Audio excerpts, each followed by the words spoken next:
Okay, we are live. Good morning from the USA. It's Crazy Dash here, and I honestly don't know what to say. It's Subpatricraft. It's 6:50 in the morning for me. Hello, Thai Southern Productions. Yeah, it's 6:50 here in the morning here. Got up pretty early, and I woke up to the screen being covered in rain. Looks pretty interesting, to say the least. So hopefully everyone's doing well. I definitely didn't get a lot of sleep last night because I actually got up at like 5 a.m. because that was when it went from rain to being pouring. So did you see the sparks flying from the overhead lines? Yeah, I did see that actually. Except I don't think that was coming from a train. It was just they put like an electric pole like adjacent to this catenary pole and made it spark, and then there was like a fuse box over here. Okay, so we have officially 2 hours and 8 minutes until we get this announcement. Super exciting.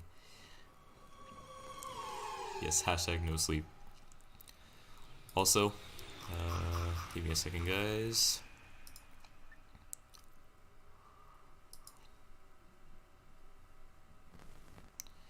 Let me load this real quick. What are your thoughts on this? 186 kilometers. How long is that? 186 kilometers to miles. That is 115 miles. Wow. That is freaking amazing. Not only is this the longest route in Train Sim World, but it is the longest by a landslide. We went from Sherman Hill being 76 miles to this 115 miles. Sup, Trainmaster? Yeah, I've already seen Brian pictures of the image. Yeah, it's definitely Germany. So yeah, this is most definitely the German route, without a doubt. So I'm curious to see what other... Oh. What was that? Saw some, a glitch. Also just missed the teaser. Hello, Chicago. So yeah, hopefully is everyone doing good this lovely morning. I've definitely been seeing a lot of speculation. But it's looking pretty interesting. So it looks like I haven't heard any new sort of trains. Still sounds like just the ICE3 and then whatever that other train is. So is the first one showed the UK. Yeah, the 90 miles one is the UK. It was discovered that it was called English Countryside. Or the image used in it was called English Countryside. So that was definitely the UK. The 85 mile one or 86, whatever it was, that's the US route. And now the 116 kilometer is the German route. So because of how long it is, I definitely believe this is going to be a high speed route. And honestly, I'm all in for it because that means we could probably be getting up to like 1 hour long runs, which that could be super fun. Love to have some hour long runs.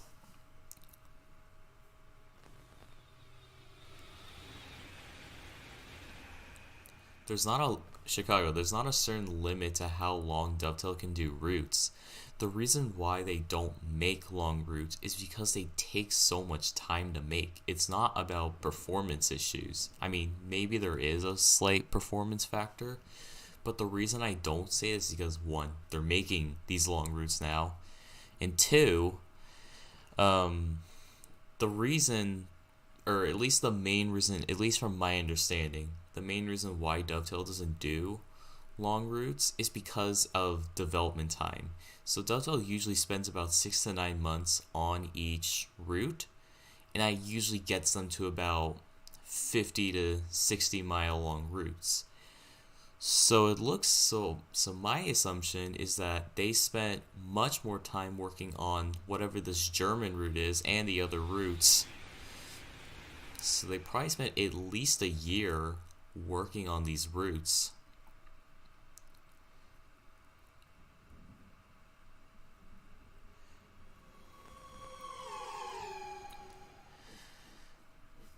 So yeah, pretty exciting news. I'm really excited to see what the routes are. So let's see, we got 2 hours and 4 minutes. So I would assume that we're gonna get some sort of teaser within 4 minutes.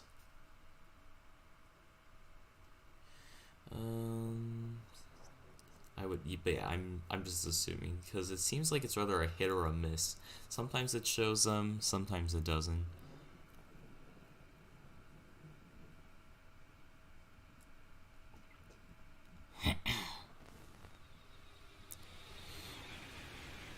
Playing this year, nice. Yeah, exactly. And that's probably else. Well, yeah. I mean, other than that, they've also had that extended downtime, but that's mostly just to focus on like polishing up most of the routes. Although it doesn't look like they're going to be getting all the preservation updates out before whatever this releases. Yeah, it's definitely awesome. We're getting longer routes now. It having these longer routes, like honestly, I honestly wouldn't mind this business strategy from Dovetail. I'm honestly totally okay with Dovetail making less routes if it means that we're gonna get longer routes and if they're in higher quality. That I am totally in for. But the good thing is that because we're getting these longer routes, it opens up so many possibilities for new routes.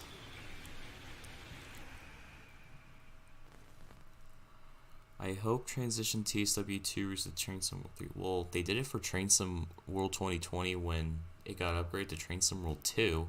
It's just a matter if we're going to keep our progress or not.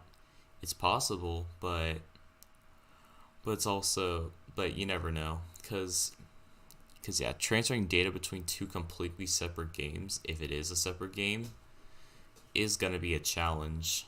But I don't see why they wouldn't just get. I don't see why they would just remove all your collection. It just doesn't make sense. But I mean, because yeah, forgot what I was gonna say.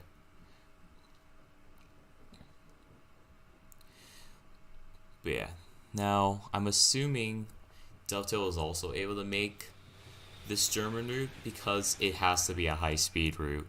It just makes sense because it means that they don't have to model like 20 to 30 stations. They probably only have to model like maybe a few stations. So then it gives them more time to actually work on the actual route itself because I think Dovetail said that station modeling is the most time consuming part of building a route.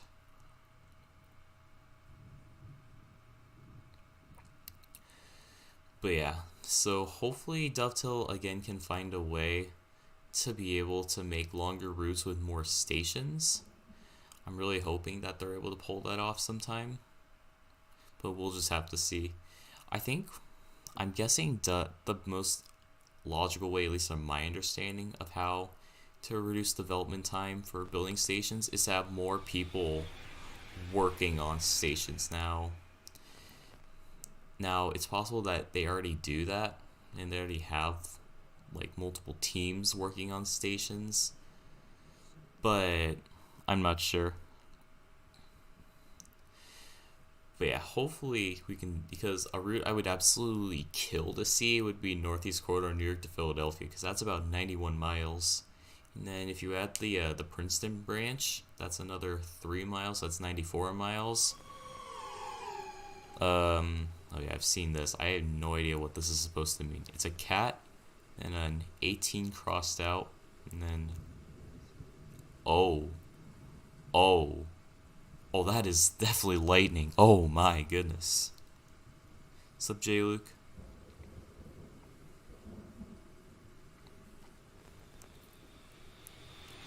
Shit, I forgot what I was gonna say. Well, we got 2 hours. Let's take a look on Twitter. Oh yeah, yeah. Let me pull up Dovetail's Twitter real quick. Train Sim World 2. You're getting a cat? Nice. I love cats. Nope, nothing new. At least not yet. Wait, there is a new Twitter post? Hold on. Let me refresh. Am I, like, stupid or something? Oh. Oh, it's just a did you spot this? Oh. Okay, yeah, that's showing that electric pole, and it's sparking. There's a fuse box over there. Yeah, I did see that.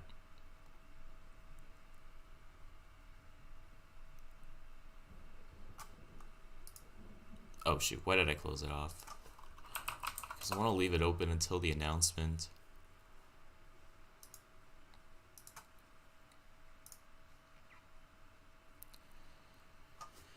Okay.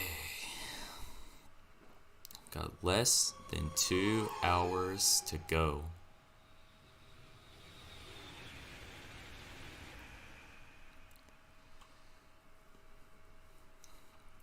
But this is really looking interesting. Someone pinged me on Discord. No, it's just a Roblox game. Chicago, why would we want to have tornadoes in Train Sim World unless we want our trains to go flying into the air and destroyed? Doesn't make a whole lot of sense if you ask me.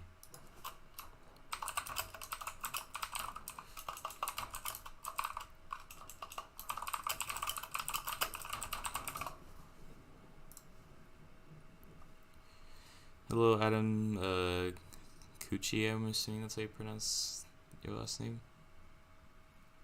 Saw fire. That I don't think that was actually fire though. I think that was just some sparks from a fuse box that wasn't. Yeah, because there's that, and then there's a fuse box like over here, but it's not shown on the screen, so it's a little bit loud. Yeah.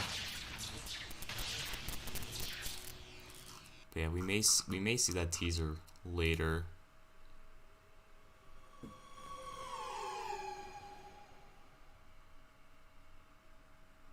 Wait, TSW needs the P42, but again, Dovetail needs to find the right route to do it for.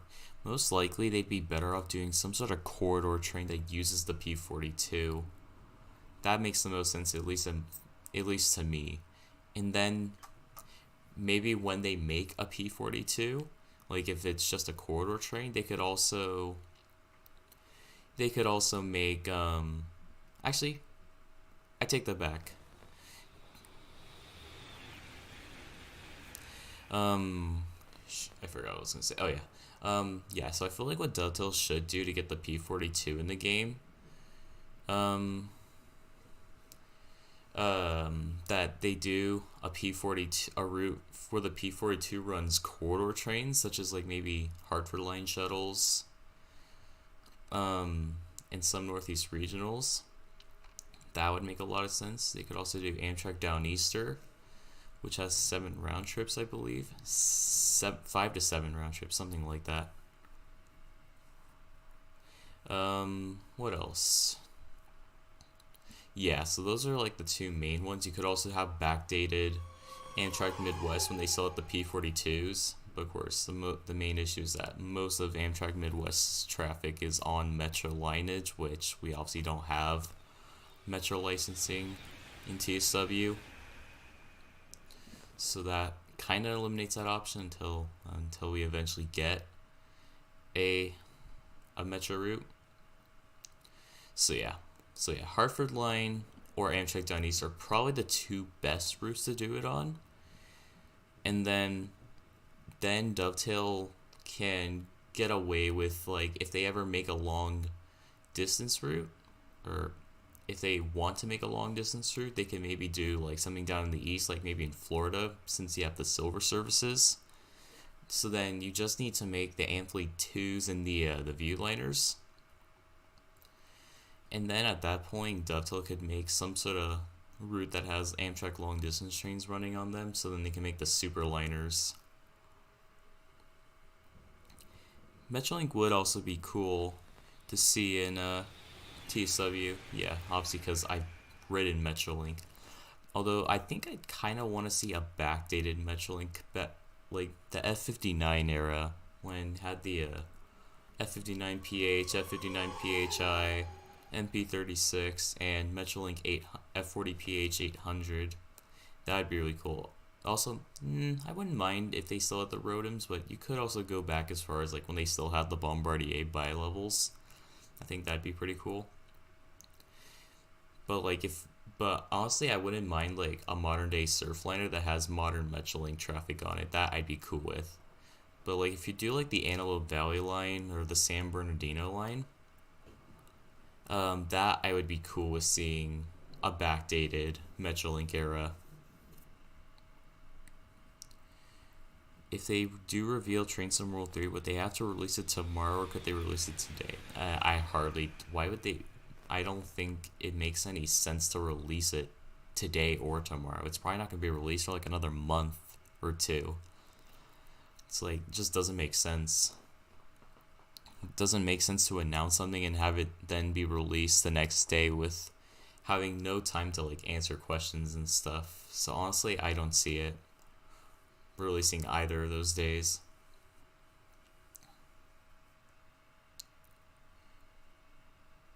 Yeah, New Jersey Transit would be nice. I would definitely be all in for a New Jersey Transit route. As long as as long as what? Never mind. Like probably I'd want to say the Morristown line would probably be what I would want to see in terms of electric routes. Now I do also like the North Jersey coastline, but the only reason I don't want to see it is because then Dovetail makes part of the Northeast Corridor, which is a part I actually do like. But then I feel like it's just gonna give them a reason to not make like New York to Philadelphia or New York to Trenton, like something like that. Which is why I'd rather have them. Which is why I'd rather want them to do New York to Philadelphia first, and then make the North Jersey coastline. So I think I want to see the Morristown line, and I think it's a pretty solid route. I think what makes the Morristown line better than the North Jersey coastline is that it has definitely a good variety. Because you obviously do start on the Northeast Corridor until you get to Newark Broad Street. And then it's mostly just a 3-track main line for a little bit, which I think is pretty cool. And all the stations are really close together, which is pretty interesting to say the least. There is some decent variety in services. And then mostly after that, you then get into more like urban areas, which I think is a nice change of pace.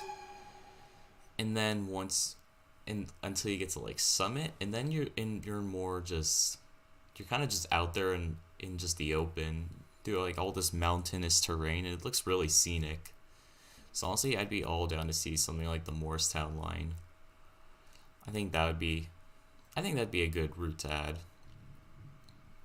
Boston to Philly, that is a little bit too long, Caltrain. How long even is that? Boston to Philadelphia. Distance. That is 271 miles, so very unlikely.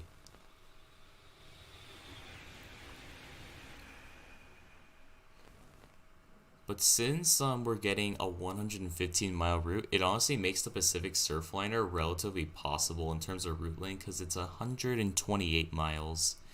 Now, obviously, it's still unlikely because we still need Metrolink licensing in TSW. Oh, and an NCTD license for a coaster. But that would definitely be cool to see at some point. Whoa! Oh. There's a catenary pole again. Yes, there's the fuse box. Nani? Yeah, it almost looks like a microchip to an extent.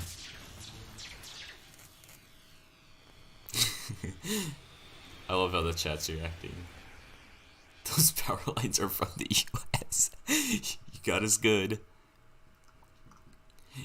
You got us good. I swear, the timer's gonna run out, and then Matt's just gonna walk in front of the camera and be like, "Hello, folks." That's gonna be the future Train Sim World 3. Matt's gonna just walk. That's gonna be a diorama in Train Sim World 3.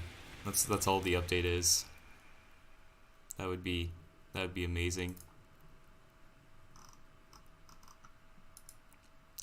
See if anything in the Discord server saying anything.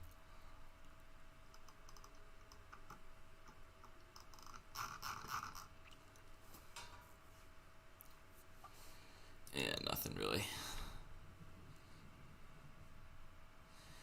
So we got 1 hour and 49 minutes. So we still got quite a bit of time to go. So yeah, once we get the announcement, I'm assuming, oh yeah, because there's also a roadmap today, I believe. At least I think. Don't see why there wouldn't be a roadmap. I think it's going to be an announcement article, like on Dovetail Live, and a roadmap, although I could be wrong. So I might as well pull up Dovetail Live. It turns out we don't drive trains anymore. Matt drives the trains now. It's a good one, Patrick. Oh, it's very good, Patrick. Have Matt do the driving for me and we become a brakeman. How about Albuquerque train sit? I'm not quite sure what that is. I'm gonna leave it on this page, to be honest, because I could definitely see this profile picture being changed if it is Train Sim World 3. So yeah.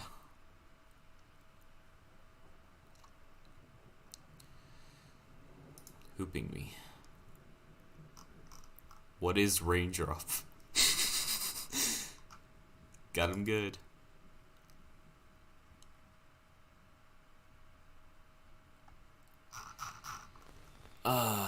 Gotta love comedy. I probably shouldn't be showing that because that's my Discord moderator server.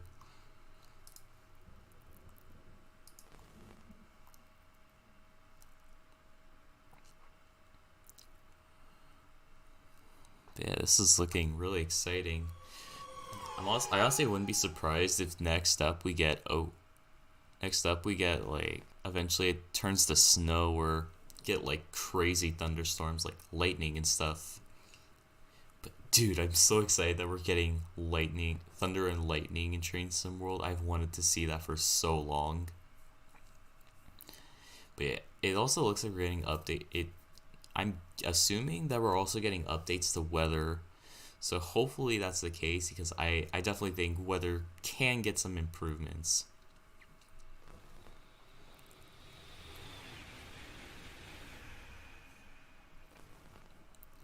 I don't know why people are still thinking this is I don't know. Is it Train Sim World 3? That's what most people are thinking, Tizer. It's like most of the hints so far are making it look like it's Train Sim World 3. Rail Runner. Yeah, Rail Runner would be cool. I'd be down to see that. Actually, out of curiosity, Rail Runner Express timetable. I doubt tornadoes are going to be an option. Chicago. Let's see. Is this I think this is yeah. Wait, actually, it looks like it's different things. Schedules, Rail Runner Express. Let me change it to schedule. I typed that wrong. Schedules. Can I see just... Oh, train. Weekday. Here we go. Okay, yeah, this is it. Oh, okay. So what do we got here? We got 1, 2, 3, 4, 5, 6, 7, 8, 9, 10, 11, 12, 13, 14, 15, 16, 17, 18, 19, 20, 21, 22, 23, 24, 25 mainline services. So what kind of services does Railrunner Express do? So we got services between Belen and downtown Albuquerque. Services are run across the whole route. Services running just between Albuquerque and Santa Fe. It looks like there's 2 express trains that skip Montano, I believe. Montano, Sandia Pueblo, and downtown Bernalillo. I'm very sorry for my butchering of pronunciations. So there's actually 3 express trains by the looks of it. That's pretty cool. Our train just gets sucked up by the tornado failure to acknowledge the weather. I think Piece of B is hacking into Mother Nature. So if you don't make Piece of B happy, you'll get sucked up in a tornado.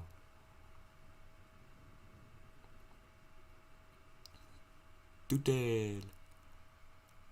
Yeah, 3 express trains. So it's a pretty alright timetable. I wouldn't say it's anything to write home about, but it definitely does look plausible for a route. And I think there's also some sort of long distance Amtrak service that runs along the line, and there's probably some freight. Where's there not freight in the U.S.? So, you know.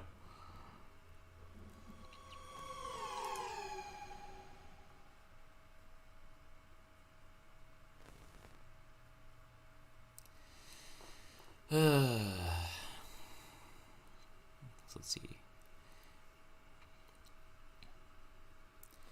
Does this also mean that they'll do U.S. steam routes? I don't know, Chicago. It's possible at some point, but probably not for Train Sim World 3. I doubt it, honestly. I'm not really betting on it. Also, I wanted to look on the forums again just to see if I missed any like forums hint, because there was supposed to be one that released, but I could be completely wrong. Let's look at off topic. YouTube live feed. Oh. Yeah, I don't think there was a forum post, although it could be hidden somewhere else. Maybe Creation Center? Nope. I don't see why it would be in suggestions, but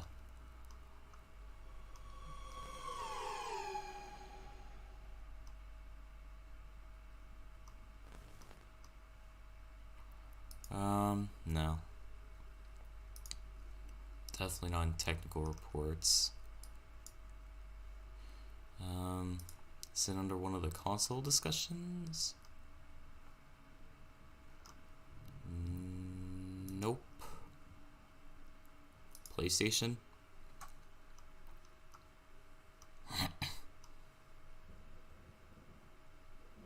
Nope. PC discussion?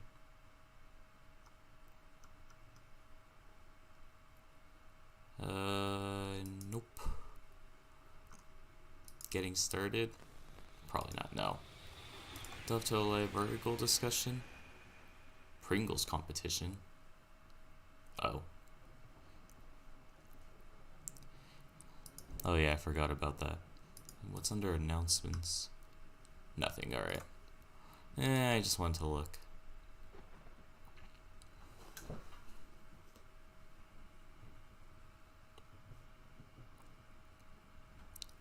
So we got 1 hour and 40 minutes to go.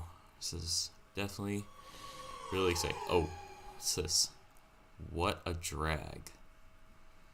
Wonder what that could mean. Got a car, a red car. That looks pretty nice. I wish I could have that.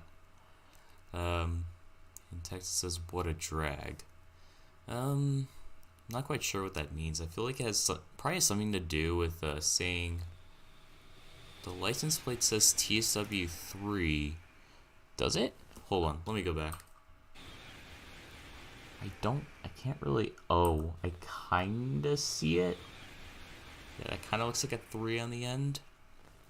So honestly, I do see it. What's my resolution set to? It's set to 1080, but it still looks kind of blurry.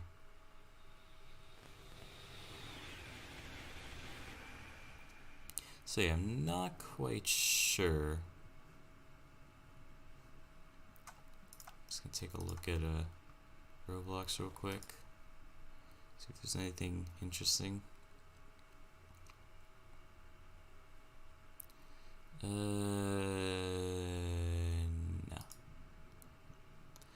Are we still at 994? Take a look. Yep, still 994.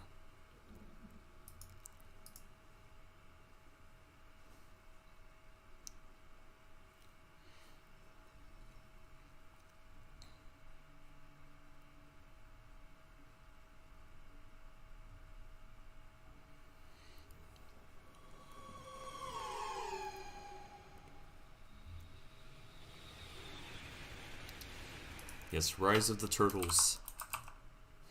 Just get the turtles in the chat.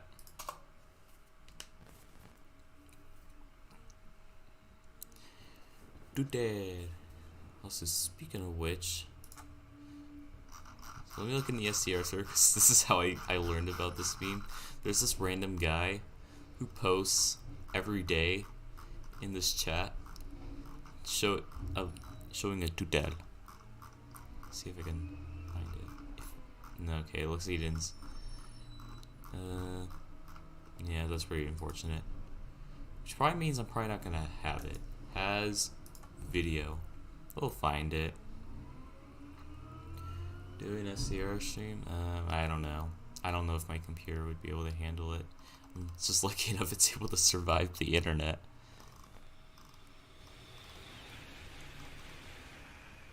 Has video.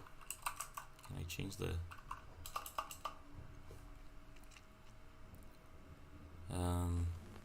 in Signal Lounge. That should narrow my search down a bit. Where is it at? Oh, here it is. Yesterday at 1 p.m. Alright, let's watch this.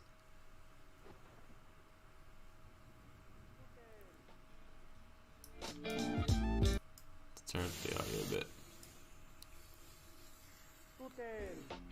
Hey. Hello, Amtrak to EMD.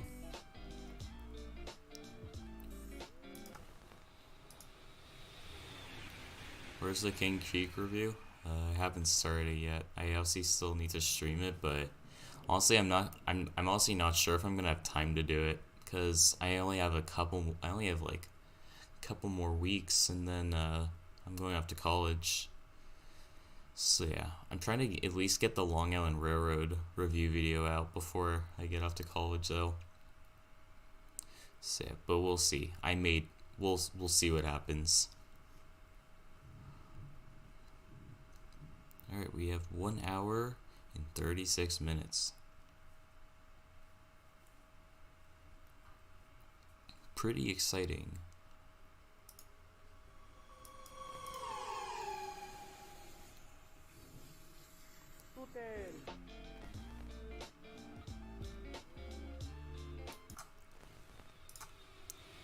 I love looking at that beam. It's so good.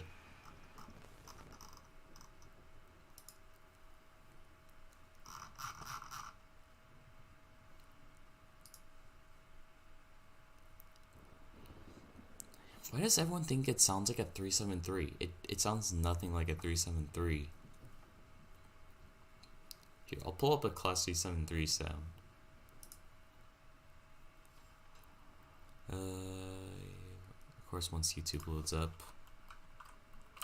Eurostar, 320 kilometers an hour.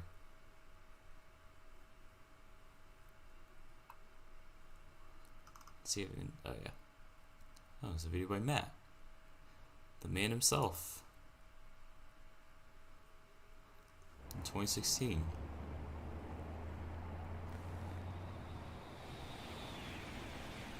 Oh, it's also on the HS1. So 374.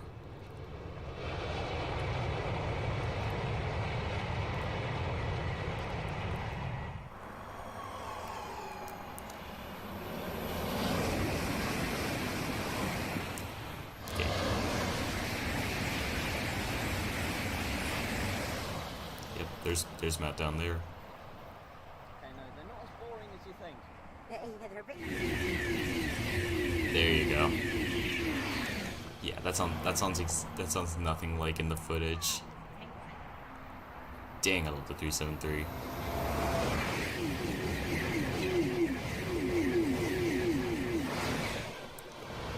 I love that sound. It's so good.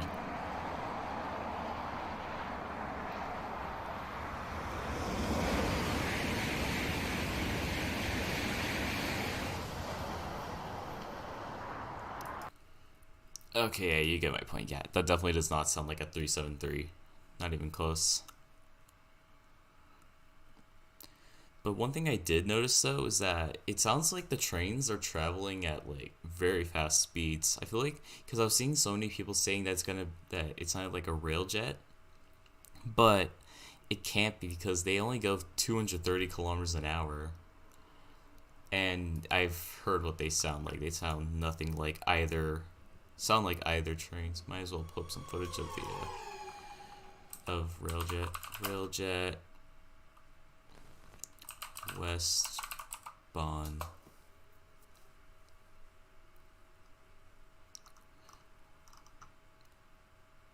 Where is it? That's 200 kilometers an hour. Probably just this video.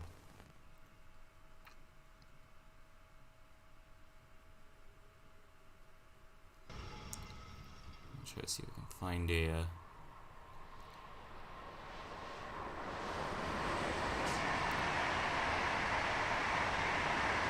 Yeah, sounds nothing like it.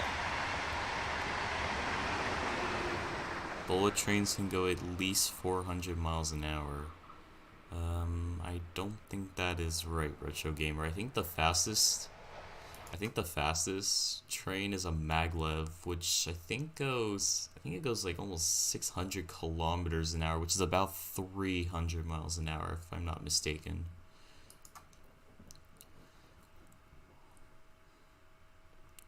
But no, most average fast trains or high-speed trains, they usually go 200 miles an hour tops. Ooh, lightning. Like here in Germany, fastest high-speed trains can go is a 186 kilometers an hour. Hello, LaserJet. How are you? Oh, sign has disappeared.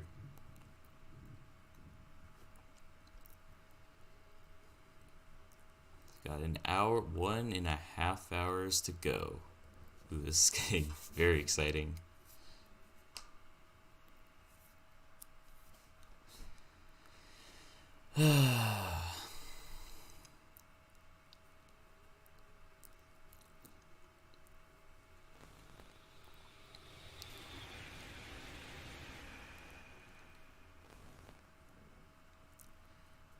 That was a cat emoji, yeah. I don't quite understand what the sign's trying to say though. Don't really feel like saying what I think it is. Sup, Julian? Welcome to the stream. Yeah, we are getting a UK, German, and USA route, because why else would there be 3 different route teasers?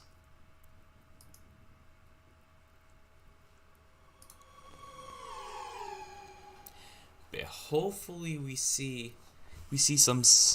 I'd love to see the weather escalate even more. Like maybe see like actual lightning, because so far we've seen thunder and we've seen some flashing from lightning, but we haven't actually seen any actual lightning, like some lightning bolts. That would be sick to see. If not, it would also be cool to see some snow as well, maybe like a snowstorm. That'd be pretty neat.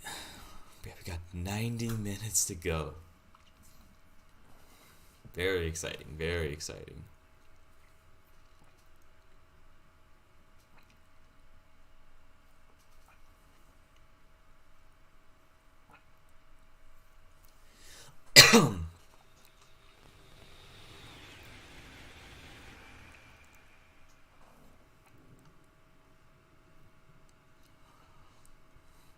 Oh yeah, earlier I saw.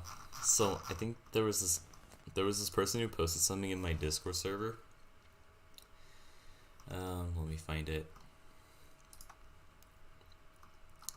Yeah, someone posted this in my Discord server, but this looks so fake, dude. It's like the three is not even symmetrical, and that just not looks like something Dovetail would do. Because Dovetail definitely has capabilities of making some very artistic stuff for their thumbnails and stuff.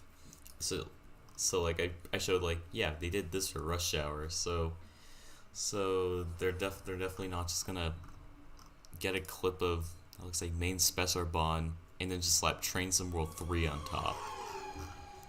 It's like it doesn't even have the 3D clouds like we see in here. Well, obviously it's cloudy. It's all clouds right now. So yeah, I think the UK route is the West Coast main line. That would be cool to see. Definitely.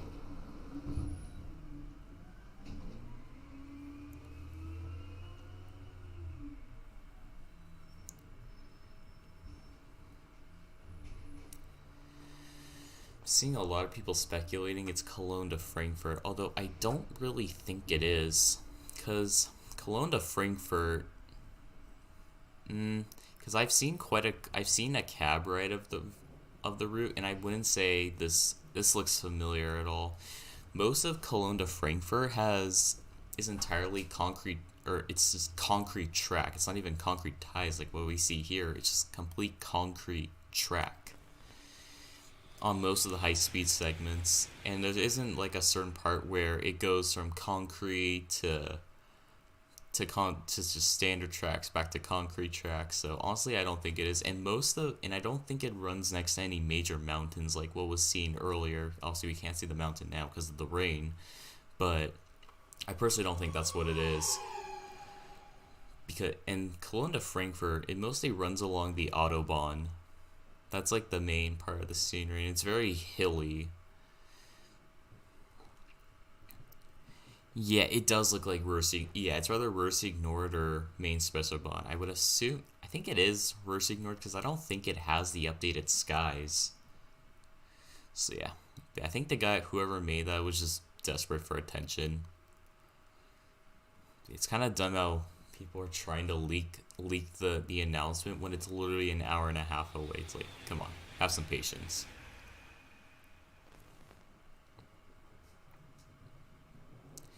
Yes, Tyson Productions. I saw your message. Sorry I didn't reply.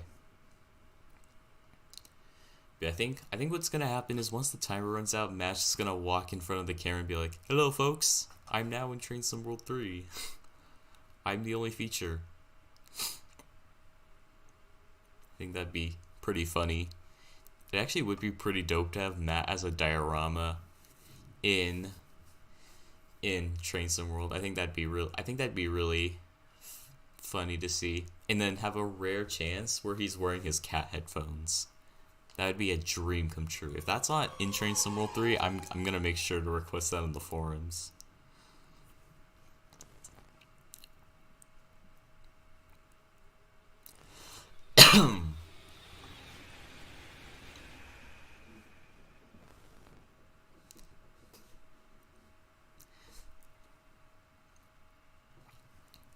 Well, there could be an August Fools. You never know.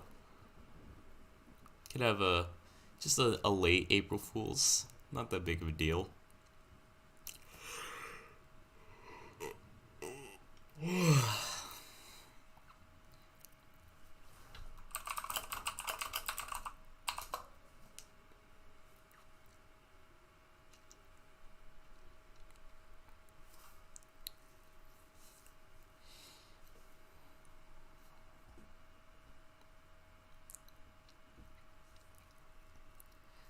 Yeah, a Matt diorama. It honestly would be awesome to see just dioramas of all the Dovetail game staff. So like Sam, Matt, um, yeah, Matt, Sam, Natalie, Jamie, JD. Oh no, we need the JD poster of him leaking TSW3. That we need. That we need. Oh geez, not again. Hide. Sorry about that, guys. Yeah, just no. It's kind of weird how these dating bots, they have such a fetish for people who like trains, because I've been seeing these spammers also in this chat as well. So I feel like they have kind of a fetish for trained people.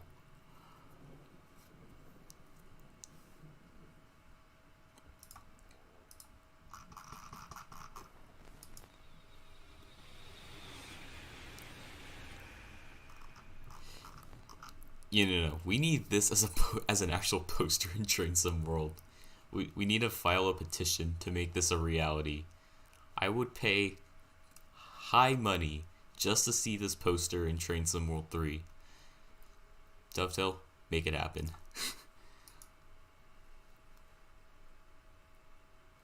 The location looks like Schnellfahrstrecke. Well, it's not. This most definitely does not look like Cologne to Aachen. There's no massive snowy mountains present on Cologne to Aachen, so that is definitely a no. That and also the tunnels look nothing like that, and they're on the slow part of the route.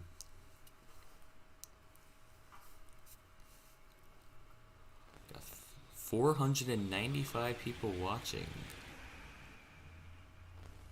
Yes, once Train Sim World 3, well, I gotta make sure they're doing it before I post it on the forums. But I will most definitely do that once we see the announcement.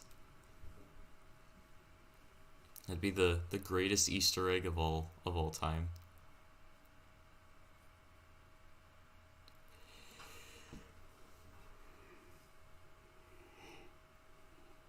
A little bit tired. I got it pretty early.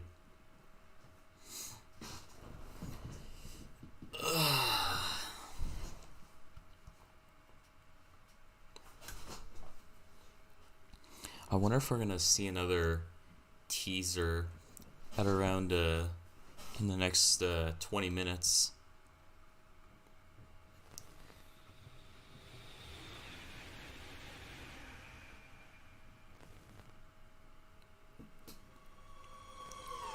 LaserJet, I don't even think this is a fake route. Like, what's the point? What's the point in making a completely separate route if...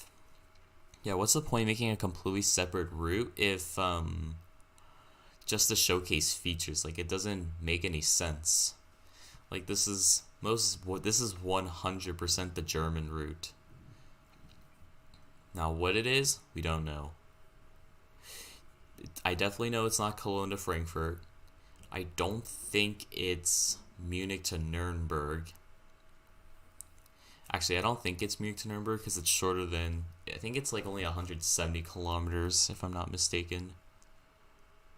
But I'm not quite sure what else there is. But I honestly don't believe it's a fake route. I think this is the German route. Again, I feel like people are jumping to that conclusion just because they can't figure out what it is. And I feel like that's a good thing that no one's able to guess it, because then it makes the announcement actually relevant. It's not like... It's good because we're not getting teasers that completely spoil the routes. Because then that just ruins the hype of the announcement. Oh. Your electric poles are back.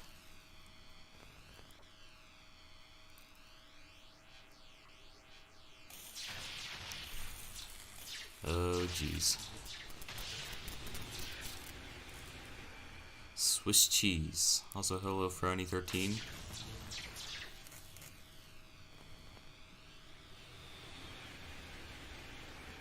Going back to the future.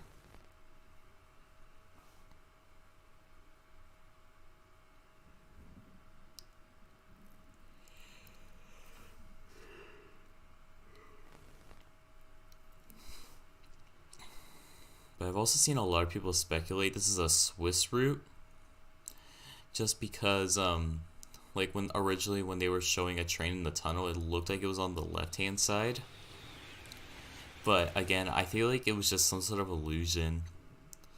Like maybe Also, ugly rain. What's wrong with the rain? There's nothing wrong with it. Plus, it's just a filter. This isn't actually what's gonna be on there.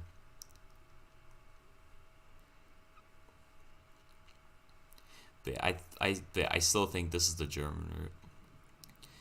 And oh yeah, and then there were all those people that were thinking this was not a German route because it was a third rail.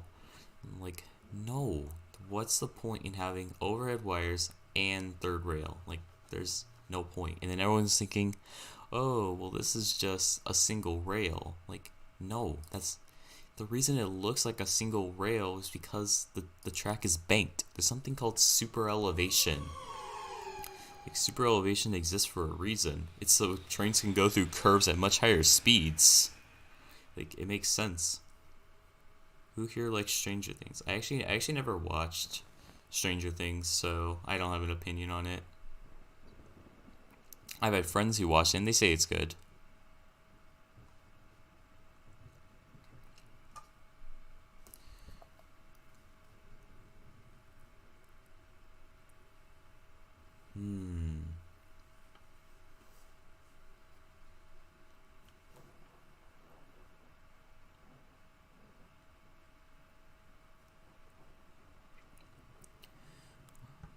I bet it is a Poland route. I don't think Poland uses this type of catenary though. But yeah, I was doing a bit of research yesterday, and yeah, this kind of catenary is used on German high-speed lines, although it is also used on, looks like some parts of Switzerland, and also some parts of Austria. Actually, I think this is like the standard catenary for Austria. But I did see this catenary is used for German high-speed lines. So yeah. Ooh, some static or glitch. Also, I just realized, how are they getting the battery life to keep this camera going? Does it have infinite power or something? But yeah, this must be some next generation technology to have a camera that is able to last over a day.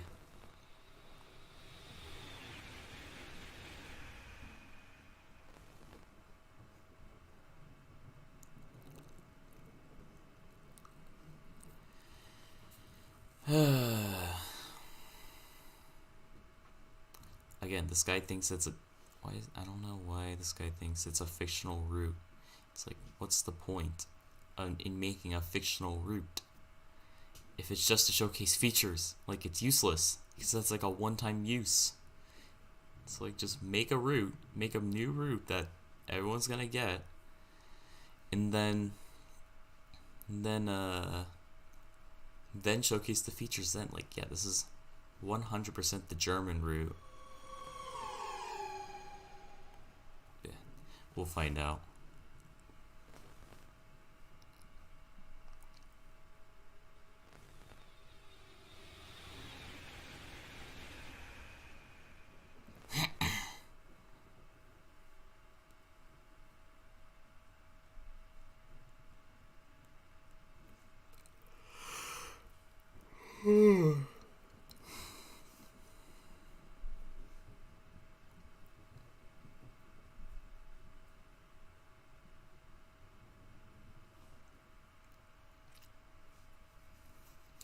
Got 1 hour and 15 minutes to go. Also, hello, the Beta Fishies 2020 or 2010. Sorry, I know I keep butchering your name. I deeply apologize. But yeah, we'll take a look at 8 o'clock on Twitter to see if we're in about 15 minutes, just to see if Dovetail posts anything on Twitter. Although, yeah, I doubt they're gonna be posting anything else.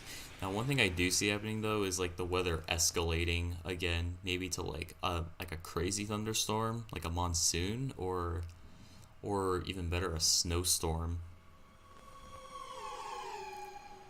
So yeah, probably one of those two things are gonna happen. But I think what's gonna happen is once the timer runs out, we'll see whatever train was hiding in the tunnel. We'll probably hear whatever these two trains are. They'll come blasting out of the tunnel at full speed. We'll have to wait and see, though. So even with just an hour left, there's still so much speculation. Which honestly, it's pretty cool seeing all this speculation. It's definitely a lot of people are definitely digging really deep into this.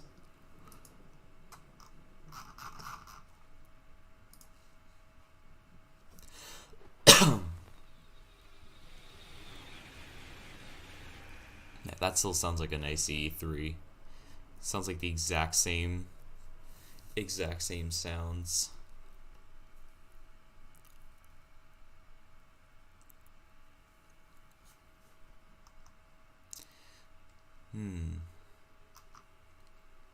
Future Train Sim World is coming. Keep your eyes peeled for clues. So it looks like most people are thinking that dynamic weather's being out, which honestly that'd be really cool to see. We'll see what happens though.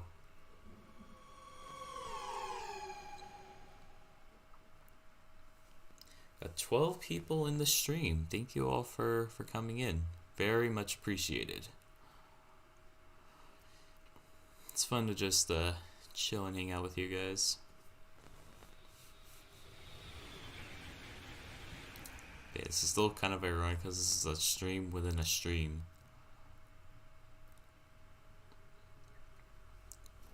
But it's a reaction stream, so yeah.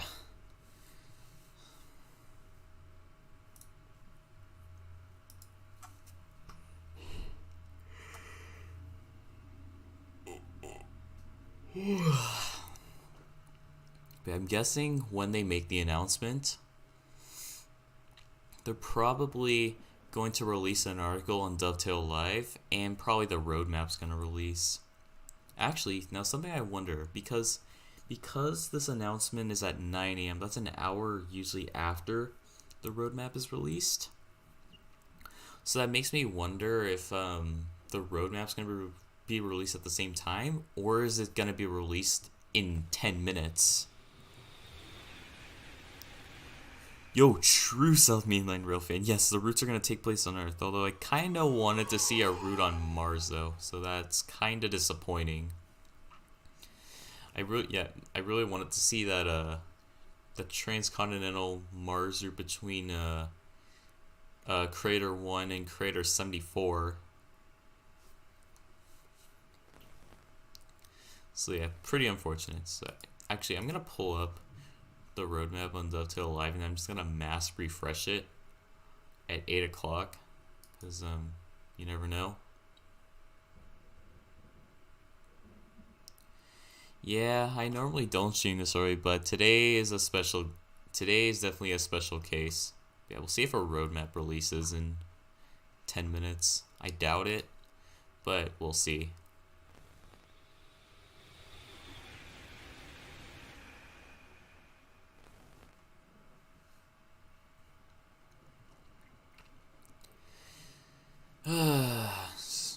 We'll see if anything happens in 10 minutes.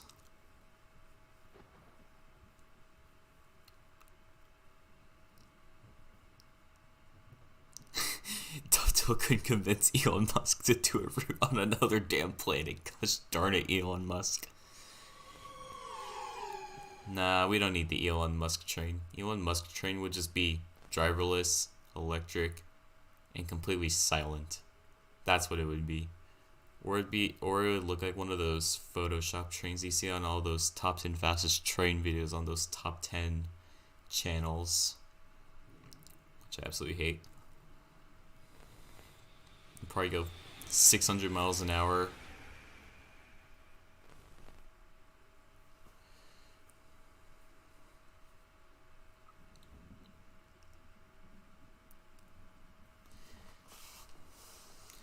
Got only 1 hour and 10 minutes to go. Wow.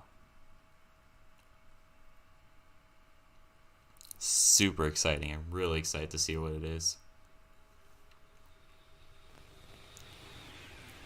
Anything relevant in the Discord? Nah.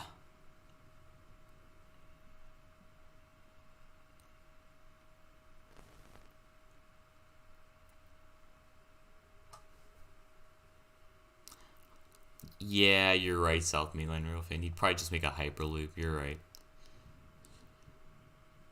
Yeah, exactly. Top 10s are completely clickbait. Yeah, it's like most of them, they do the same shit. They do like top 10 most dangerous roller coasters, top 10 fastest trains, top 10 underwater railways, top 10 tallest buildings in the world, top 10, I don't know. You get my point. And then they put a very extremely clickbaity thumbnail to get people to watch the videos instead of actually showing legit shit. Like there's this one called Top 10 Underwater Railways, and it's literally an ICE going completely underwater by itself. No tunnel, just water. It was done in Train Simulator. Yep, the viewership is slowly going up. We're at 600 viewers. Wow. So yeah, things are definitely really looking up right now. Alright, we got 8 minutes until possibly the roadmap releases, although I am not betting on it because I feel like they're going to do the announcement, release the roadmap, and have an announcement article ready at 9 o'clock. So we'll just have to wait and see. But usually I don't stream this early because usually, again, I'd still be sleeping at this point. I usually like to sleep until like 8 to 9 o'clock. Sometimes 10 if I'm really tired. Definitely gonna be sleeping a lot tomorrow because I only got like 5 hours of sleep. So yeah, but it's all good. It's all worth getting up just to see this. I'm really excited. Alright, welcome back to i7 Productions.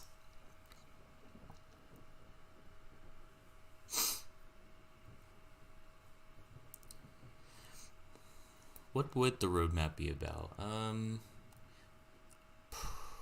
actually not sure. That's why I honestly don't think they're going to reveal the roadmap right now, because they're probably going to show like Train Sim World 3 on the roadmap and maybe the routes that go with it. I feel like most of it would just be talking about like progress on current things such as like the add-on, like the DLC limit add-on thing, the add-on manager, update on some other problems, probably some update on preservation crew updates, probably updates on the Bakerloo and Hamburg-Lübeck timetable. That's probably what's going to be on the roadmap. Probably nothing too monumental.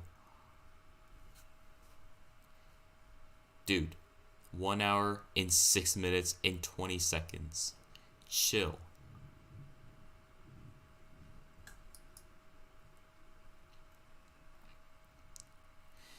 But it will be, I'm assuming there's a roadmap today. I don't see why there wouldn't be. Still got to be kept in the loop with what's currently going on. So we'll just have to wait and see. So something is supposed to happen at the end of this countdown. So that will be very interested to see what's going to happen. But yeah, like I've said before, I think a train will one or two trains will come out of the tunnel, and then maybe show like a trailer of some description. And then I think it also said there's also a possibility maybe like Matt and JD come on and then they reveal it themselves. That's a possibility, but we will see. The only reason I get up early is so I can see the Sea and Northbound parade. I see a thumbnail of a GWR 166 that was completely underwater.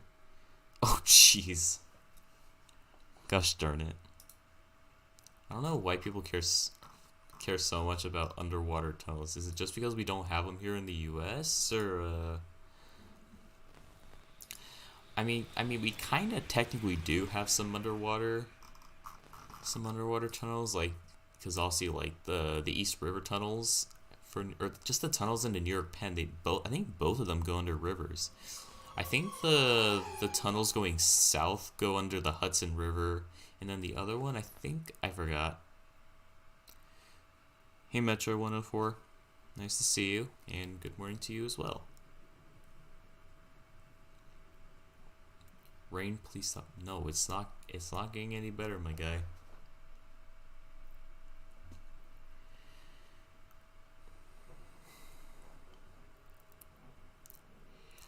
It would be interesting if Dovetail is gonna do live weather.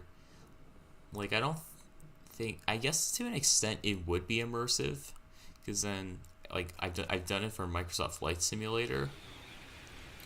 So who knows? Maybe it's possible, but I don't know. I don't know if that's like a necessity. Yep, we got 1 hour and 4 minutes to go. We're slowly getting there. Yeah, we'll see if anything happens in 3 minutes. I mean, yeah, like underwater tunnels, they definitely are a very fascinating piece of engineering. But tunnels are not all about. It's not. Tunnels aren't everything about like designing intercity rail. It's about designing passenger lines that are efficient, fast, comfortable. It's like things like that. So honestly, I feel like what's more fascinating is like, especially France and Germany's high-speed networks. They're honestly really fascinating to me, because France and Germany really, they really, they really push the limits to like what a high-speed line is, because you got all these crazy steep gradients while still being able to go up to 200 miles an hour. Like, it's crazy. And I think the Eurostar goes between London and Paris in only about 2 hours, I believe, which is insane. How long is London to Paris?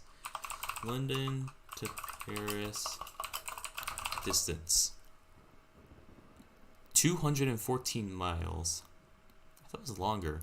Oh wait, driving distance is 283 miles.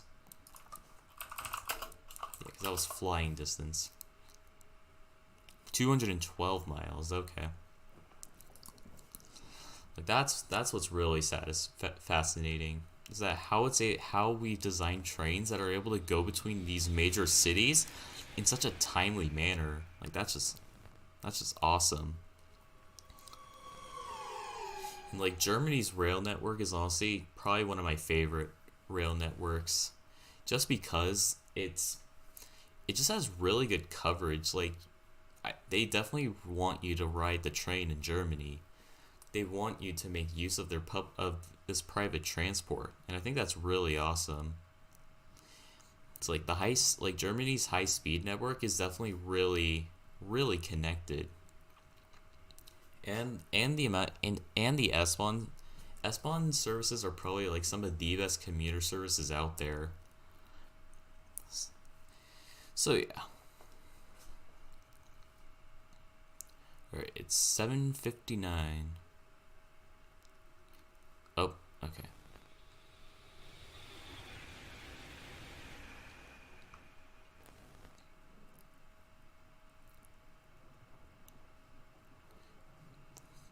We got 1 hour to go. Also, hello, Blue Savannah.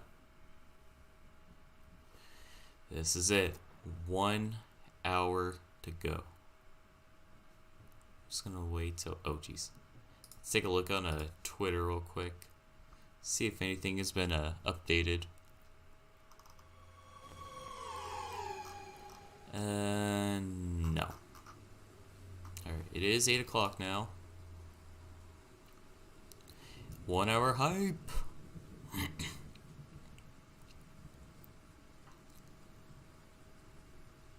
Someone's down in the dumps today.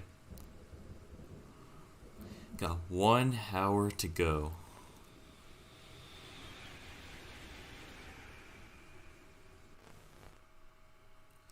What's with the random train sounds? Well, it's trying to hint the trains that are going through this area. Yeah, hold on. Let me refresh Twitter one more time. Oh god, not again. Hide user. Okay, nothing on Twitter. Let's take a look on a Dovetail Live to see if we're getting a roadmap right now.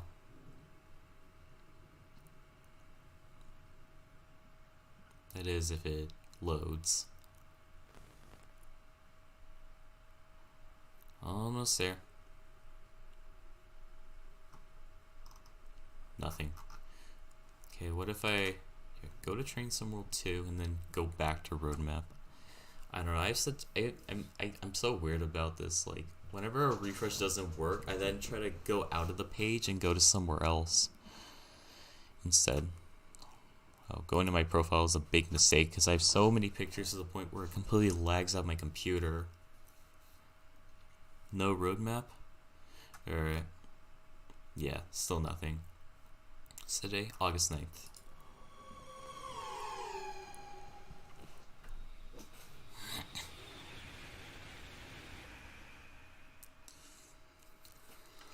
But yeah, we are getting very close.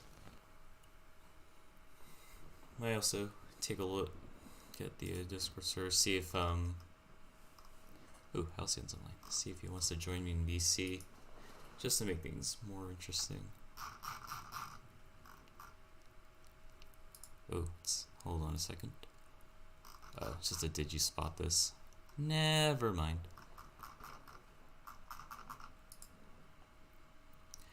Got to see a steam train yesterday. Nice. Blue Hill, Maine.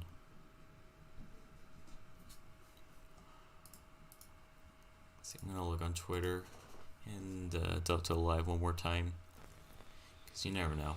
Dovetail usually delays the roadmap by 15 to 30 minutes at times. Okay, nothing new. Let's refresh this.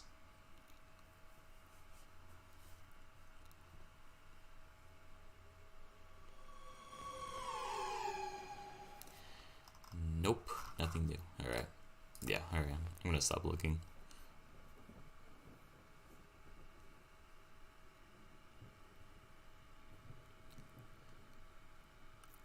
Due to Cian's PTC rule, it had to be pulled by a diesel. Oh, so it couldn't even lead it. It had to be trailing. Well, that's kind of unfortunate. I mean, yeah, are they really gonna waste their time implementing PTC on a steam train that doesn't even have computers of any description?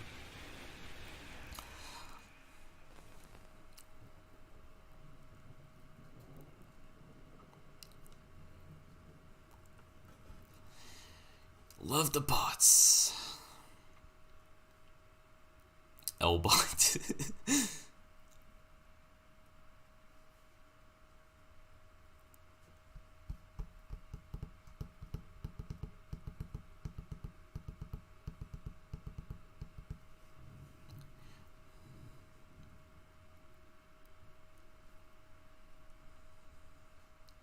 Got 56 minutes to go. Time is slowly ticking down.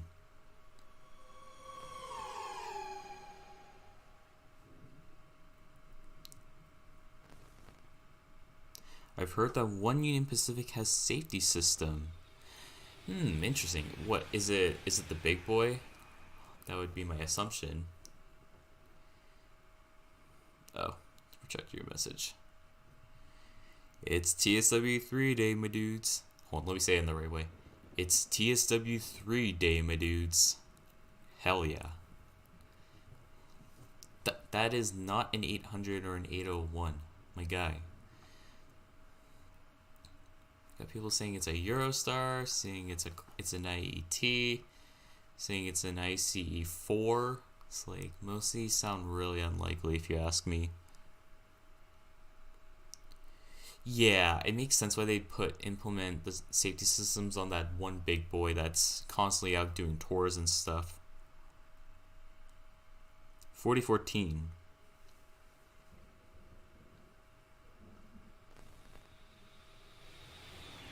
I know their sounds. Do you though? It's not April 1st, isn't it? Nope. Although, could have a late April Fool's. You never know. Oh, it was chaos. I mean, yeah, how would you install PTC on a steam train? You'd have to, like, completely I can't even say rewired, because steam trains don't even really use wiring. You gotta find a way so that it automatically applies the emergency brake. but it works, kinda. Well, as long as it kinda works. I mean, it's not like the big boy's running at super high speeds anyways. So honestly, it's not too big of a deal, because it's not like it's doing any freight, and it's only just pulling passengers with a diesel loco behind it. So honestly, I don't think it's that big of an issue if you ask me. And again, as long as everyone's following the rules, then everything's good.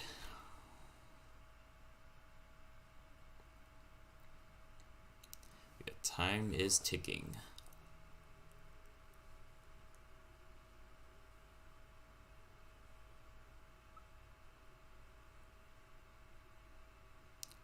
Oh geez, I just realized the stream's freezing like every 5 seconds. Apologies for that, guys. Oh geez, hold on. I want to see if there's a way I can, I want to see if I could get the stream to run a little better. I'm not that good with, I'm not too good with OBS or Streamlabs. Oh really? They got rid of the diesel. Hope it's longer routes. Well, looks like we are getting longer routes, because Delta teased an 85-mile route, a 90-mile route, and a 115-mile route. So yeah, most definitely we are having longer routes in this update. Like 100%.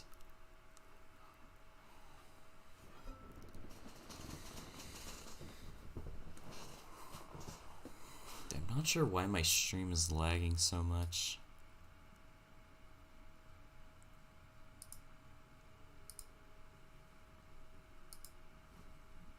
I close that off.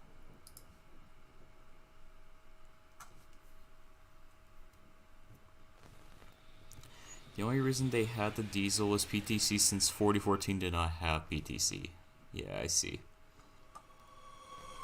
I don't think there's anything I'm actually able to do on my end for now. So yeah, unfortunately, it is gonna stutter. It is gonna lag a bit. I do apologize. Yeah, I've never had the best of luck when streaming on PC. I just don't think my computer is capable of streaming. That's why I usually stream TSW on my Xbox and the other games I have.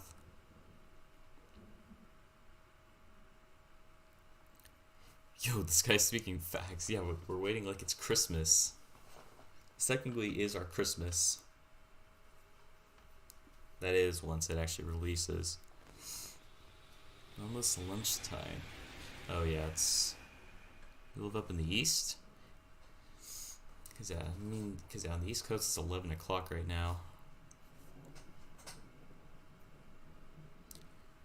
Yeah, I know, Patrick Kraft. The stream is stuttering. Oh, you said it isn't. Okay. I mean, on my end, I'm looking and it is stuttering a bit. Well, here's the thing. I'm fine with longer routes as long as it's not like you're going super slow speeds. If it's a high speed route, I think 100 to 130 miles is a perfect length. I mean, there's also intercity routes that would honestly be nice with those kind of route lengths, but like a freight route at that length, I honestly wouldn't be cool with.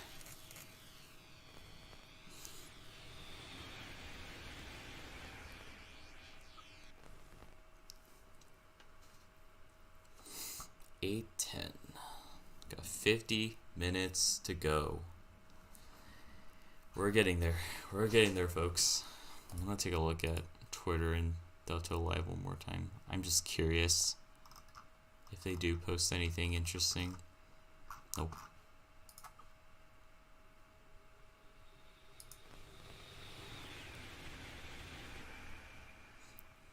Let's pull up the news article. I don't think I don't know. Alright, click on roadmap again.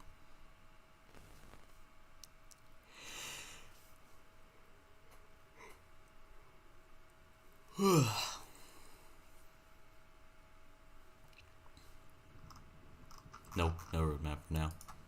Alrighty then.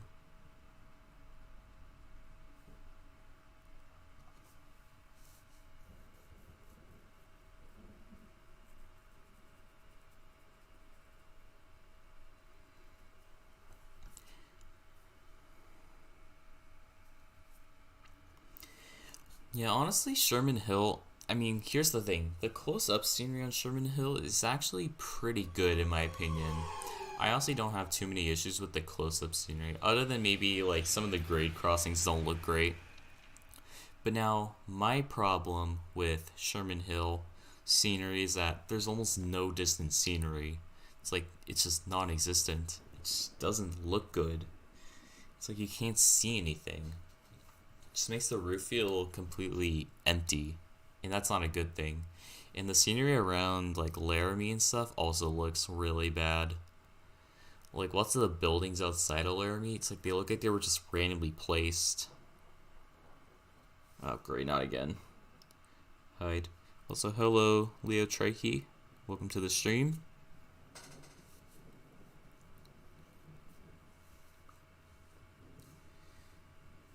Don't worry, Leo. We get all these spammers all the time in chat. They apparently have a strange interest for train related streamers, because I'm also seeing this on the on this stream as well. They're just spamming these chats. Find it kind of strange if you ask me.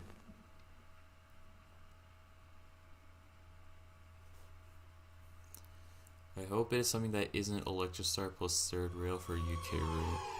Yeah. Yeah, they definitely could fix the crossings.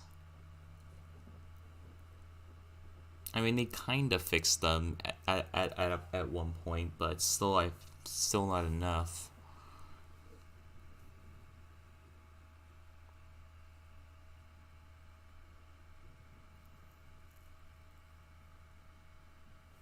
Well, I'm gonna refresh the stream on my end.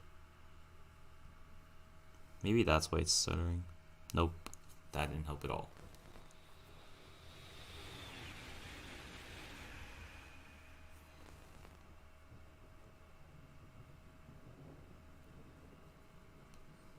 Yeah, no, I don't even think they want attention. They're just, I don't know, honestly.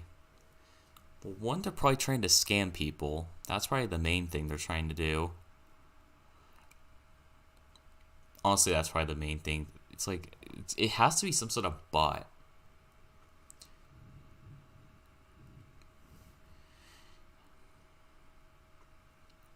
Yeah, I'm reacting to a stream on a live stream. I know, it's kind of ironic. But the reason why I'm doing this is because supposedly in 46 minutes we're gonna get an announcement, so I'll share my initial reactions and stuff. So that's why I'm doing this. So it's kind of like a hype stream, you know. I've been here since the stream started. My guy, have you gone to eat or anything, or even sleep? Because mostly from what I've seen, things only change when the weather changes. Which it looks like it changes every like 4 to 6 hours by the looks of it. But honestly, I could honestly see another. I could see the weather worsening sooner than later. Are Sherman Hill crossings animated? I think they are. Yeah, I think so. We got 45 minutes to go.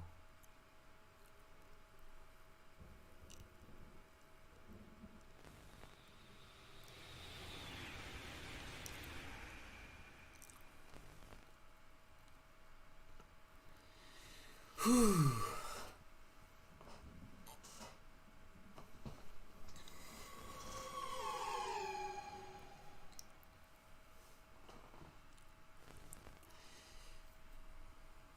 I might have read it wrong, but in an update a few months ago for Sherman Hill, they said they moved the bison closer to the track so that they can be seen, but I've never quite seen the bison on the entire... Yeah, I haven't either.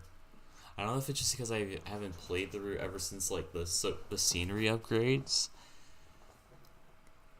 Or if I just haven't seen them. But yeah, I haven't seen them either, Patrick Craft.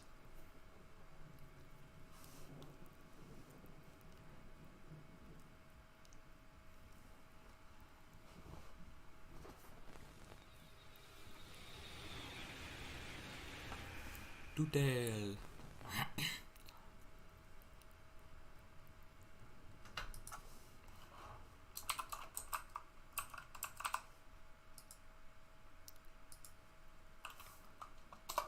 There you go. Send a turtle emoji in the chat. When did Train Sim World 2 release? I think it released on like August 20th, 2020, I believe, so about 2 years ago.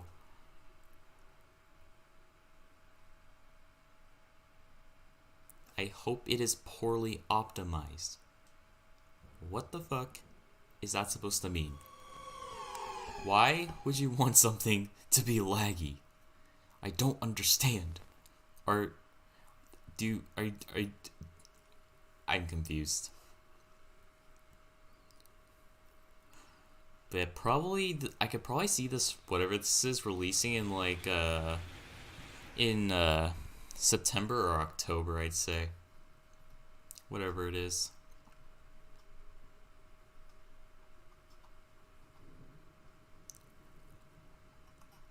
Okay, but the route here is most likely Austrian because of the Gotherian Mountains, but this Gotherian is also used on German high-speed lines. So, like, should add more, Dovetail game should add more animals. Maybe deer, a dead deer along the tracks, maybe a bear or coyote. Probably not. We probably don't want to have dead animals. That's probably not a good idea. But more animals would be nice. I mean, Dovetail at least kind of tried with Spirit of Steam adding all those cows, and I think it definitely adds a lot of charm to the route. So honestly, I wouldn't mind seeing more animals.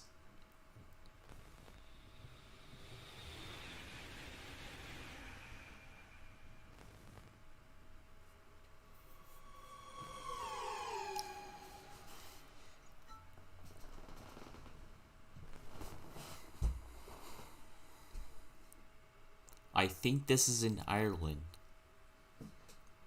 My god, what is this guy even saying?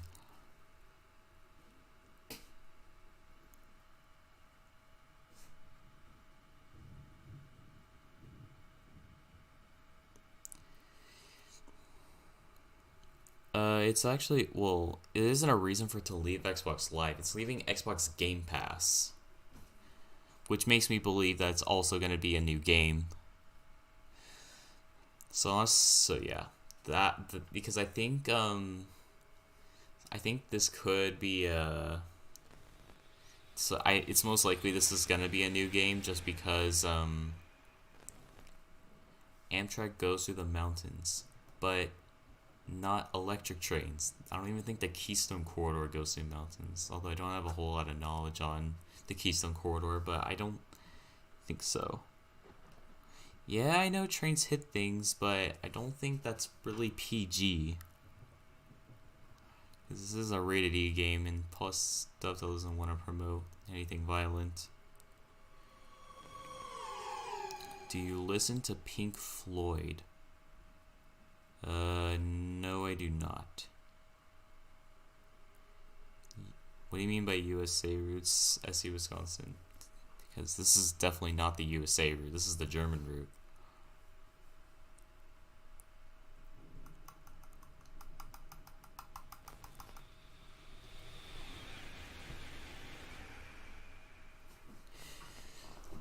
And there goes the car again. Kind of use a car right now.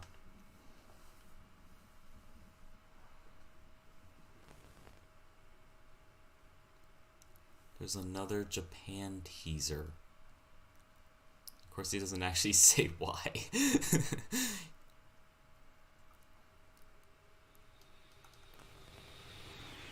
Need for Train Speed Simulator 3.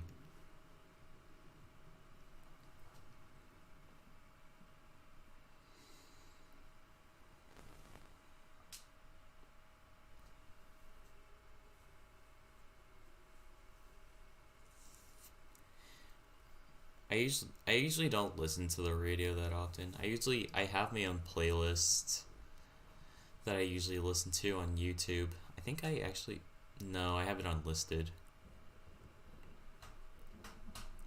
Someone in the chat said something about a USA route. Nah, I doubt they mean anything about it.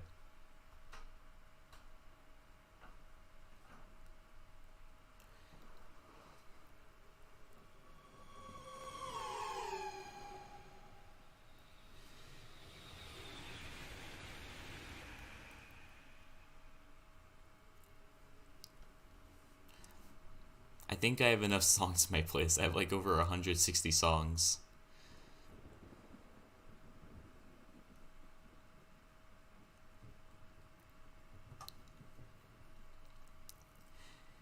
You got 38 minutes to go. See if anything happens at the 30-minute mark. I have a feeling something could happen. Who knows? We'll just have to wait and see.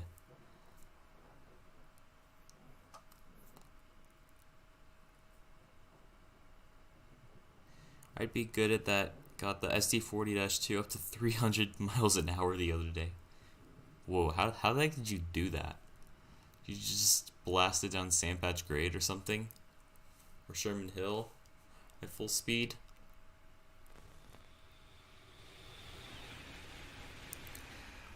Although the true high-speed train is the 8F, because that thing can go ultra fast. I think I've seen it go up to like 400 miles an hour, or at least with wheel slip though. Now I don't know how people have managed to do it, but they found a way to do it somehow.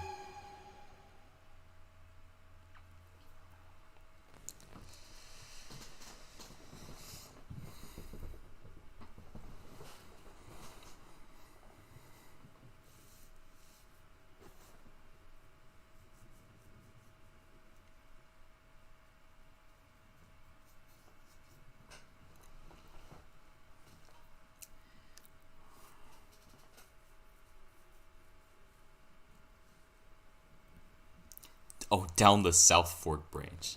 But isn't the speed limit only like 15 miles an hour on it? How are you able to get up to 300 miles an hour without derailing? Unless you're referring to like getting wheel slip going up the hill and got the wheels to spin at 300 miles an hour.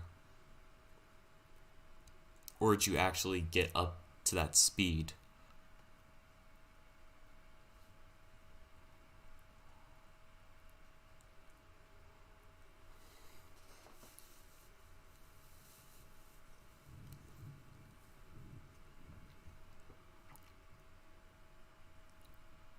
Why does everyone think this is Japan? This is not the catenary they use.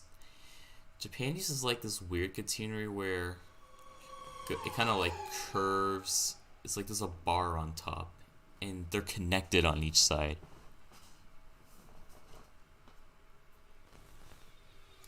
Welcome back, Thai Southern Productions.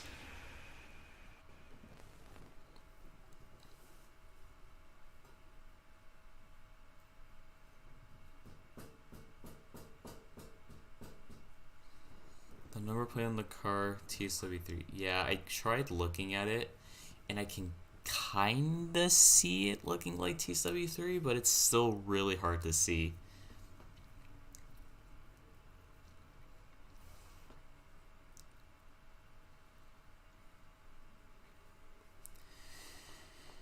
Do you think there'll be any more teasers released on Twitter, or do you think that was the last one about an hour ago? There could be something in 5 minutes. You never know. But honestly, I'm not gonna bet on it. I could see maybe the weather escalating though.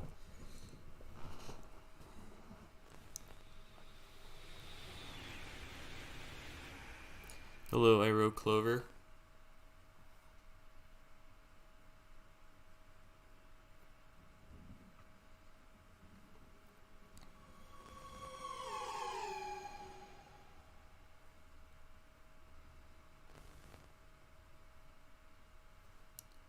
When are you doing another horseshoe curve stream? Probably eventually. Yeah, I'll probably eventually do another horseshoe curve stream.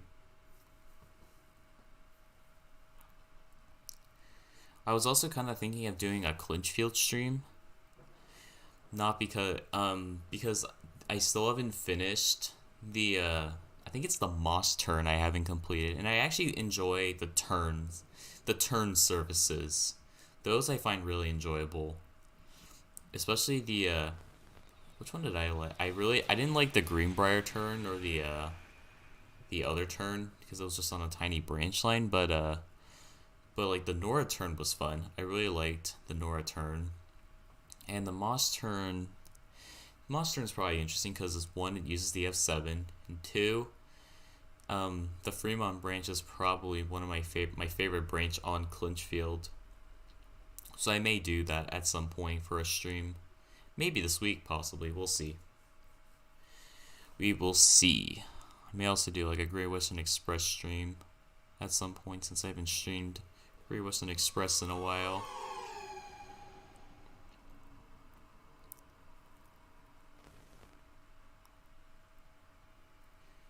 I don't know why everyone's hating on German and British routes. I think they're fun.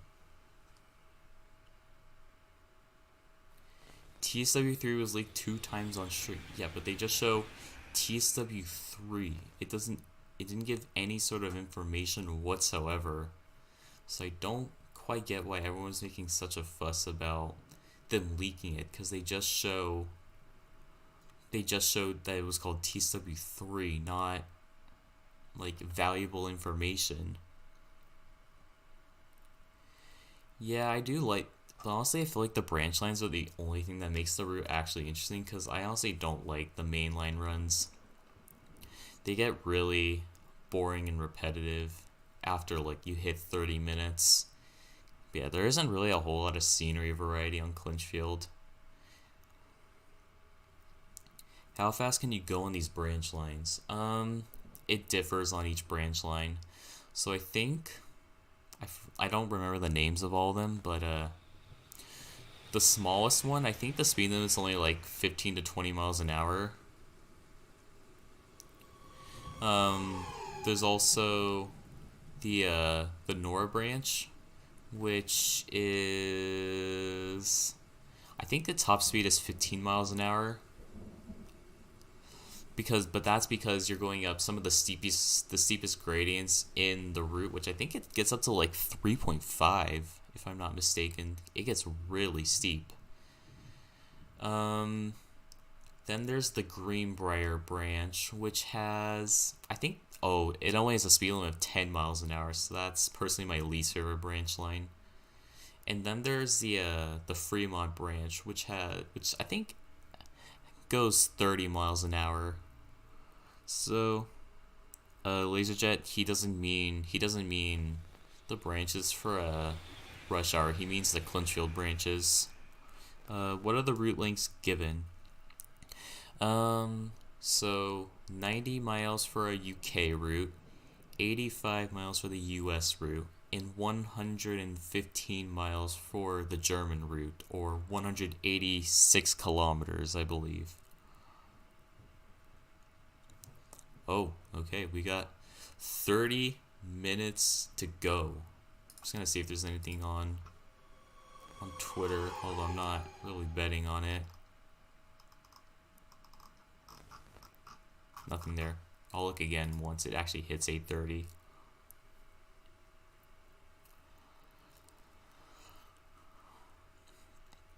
Okay, let's see if anything happens once we hit the 30-minute mark.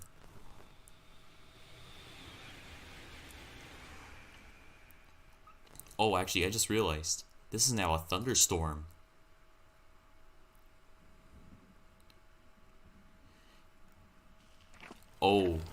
Oh my. There it is. There's the snow. Snow looks pretty nice. I mean, it could look better. Like, the trees back there don't look too good. But that's just because they're not fully rendered, so I'll give them a pass for that.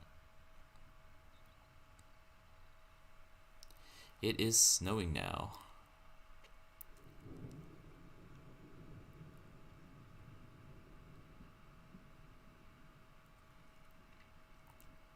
The camera's about to freeze.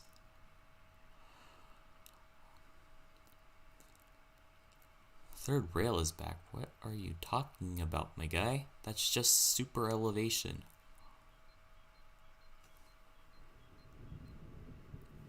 I don't know why everyone thinks this is... I don't know why... Oh! There we go. Just saw a lightning bolt.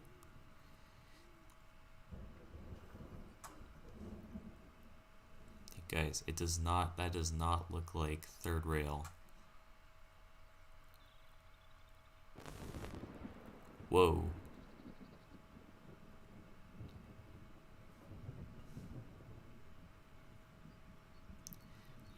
Why does everyone think this is third rail? This is clearly German.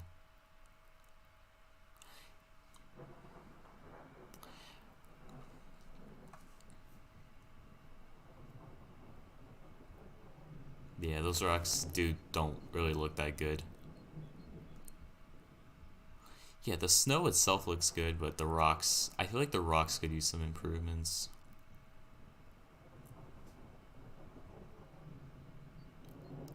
Let's see. Is there anything new on Twitter?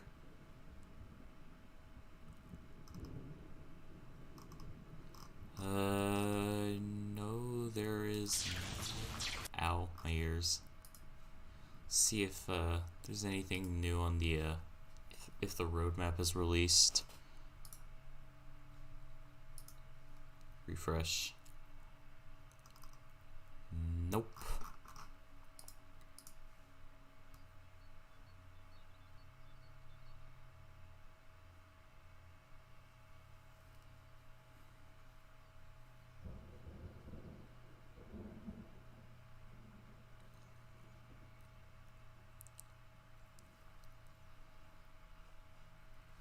Yeah, this is yeah.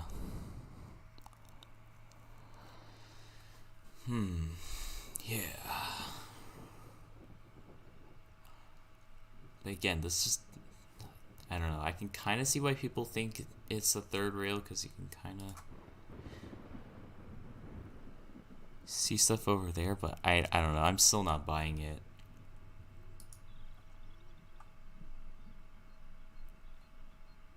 Oh, jeez. Hold on, guys. I'm gonna hide my screen for just a moment. Yeah, I'm gonna hide my screen for just a moment because I need to look at something.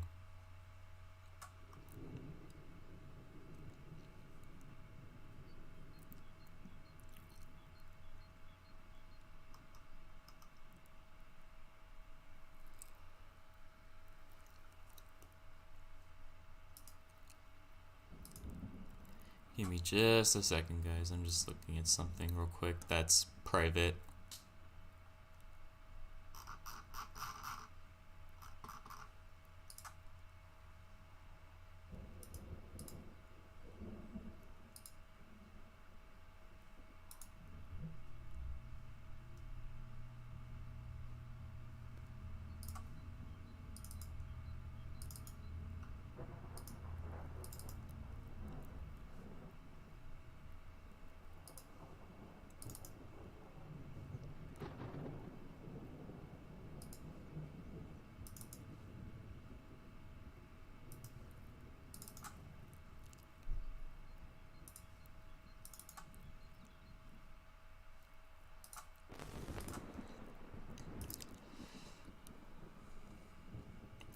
It's almost time, Tyson Productions.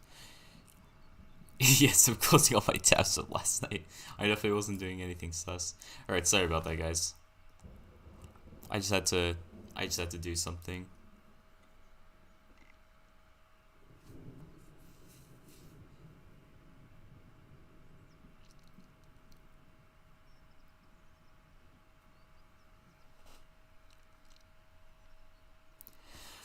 Okay, we got 24 minutes to go.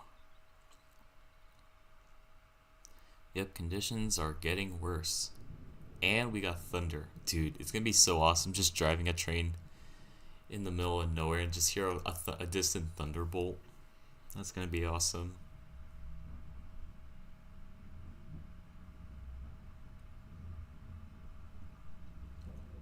I wonder if we'll get any more hints. during the snow.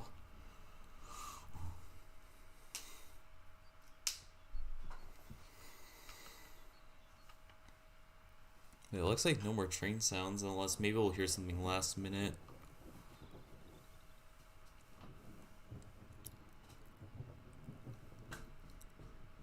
Honestly, I have a feeling if this is actually is a third rail, I feel like it's deliberate.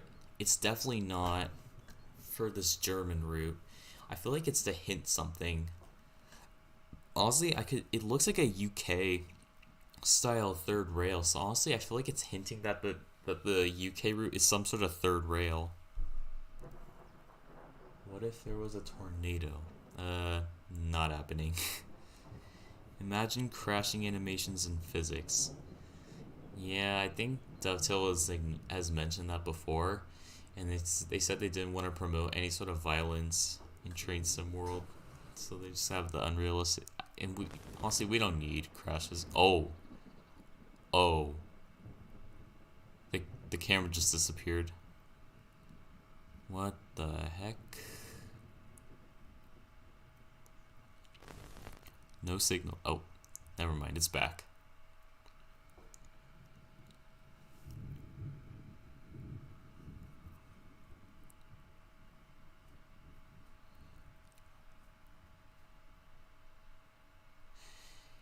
Yeah, if you want to play a game that has somewhat decent train crash physics, play BeamNG Drive with train mods.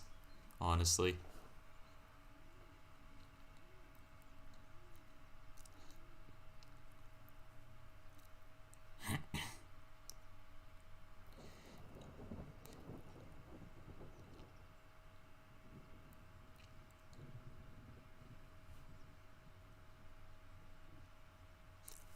Whoa, they got 1,000 people watching right now.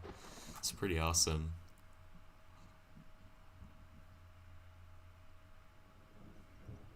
If you look close enough, you can see a Yeti. And no.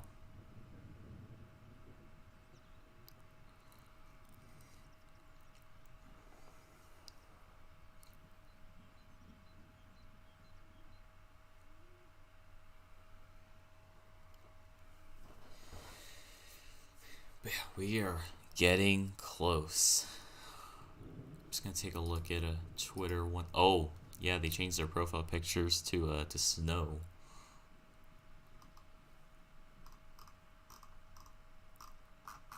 Alright, yeah, nothing new. Whoa, here we go again.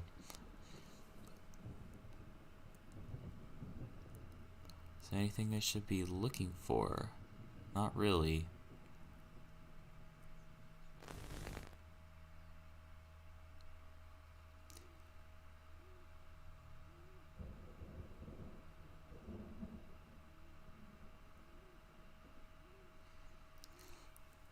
Yeah, a lot of people rather make up lies to make attention, or they're just coming up with very random predictions.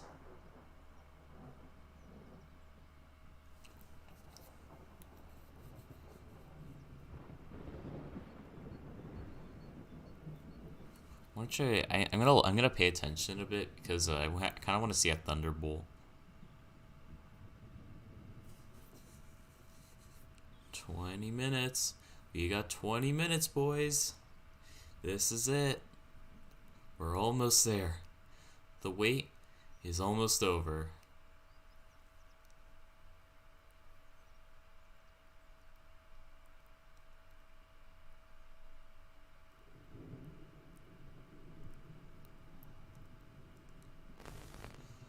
Uh-oh.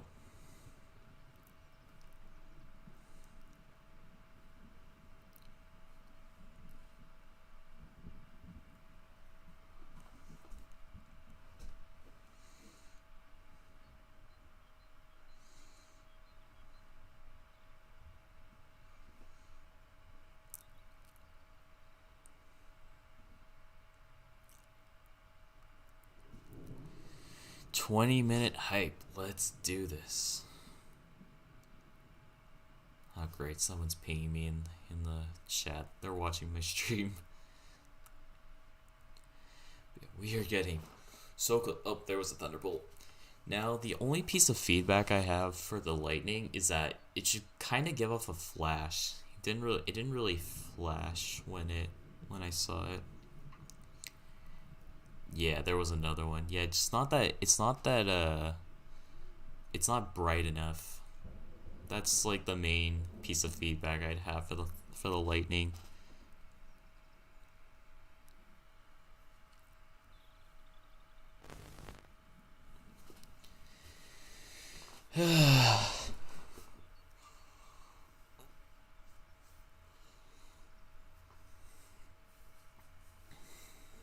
Yeah, hopefully this camera doesn't freeze before the timer runs out. That'd be a bit of an incident. Sorry guys, I'm gonna block my screen one more time.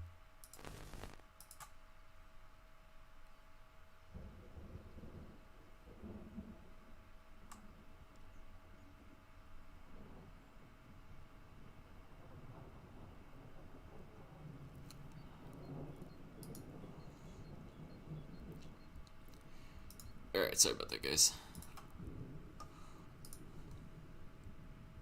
Just gonna take a look at Twitter again. Just out of curiosity.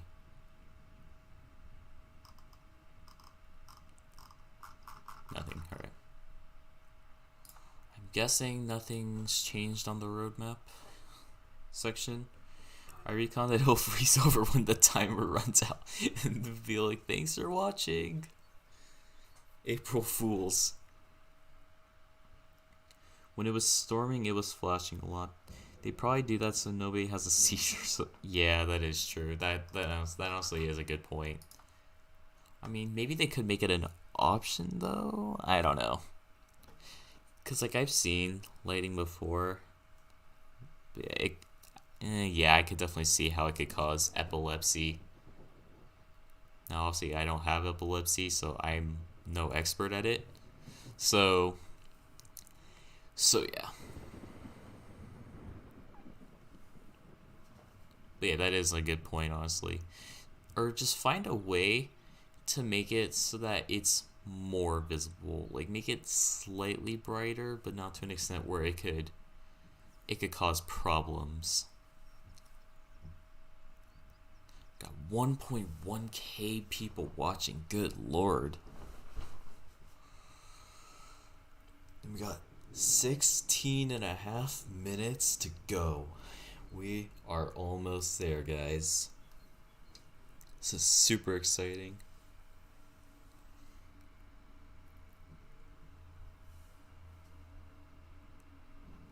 Yes, I'm trying to close out the pictures and videos. It's all 2000.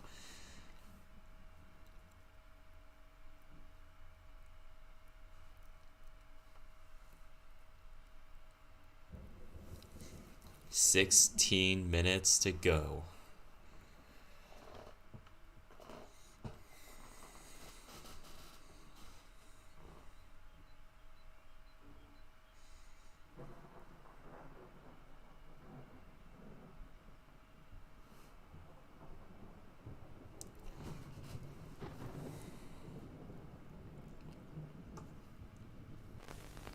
Oh geez. The camera angle changes a little bit.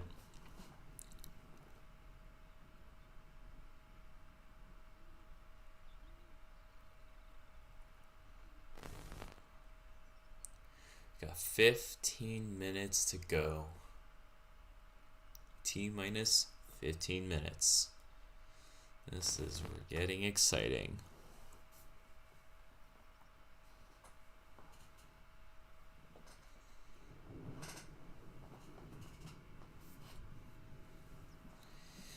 Whew.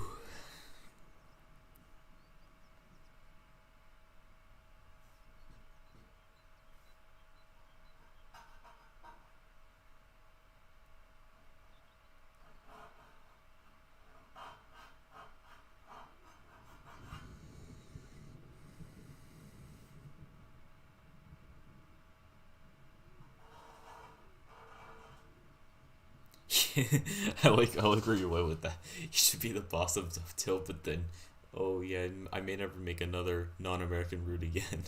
That's a bit of an incident.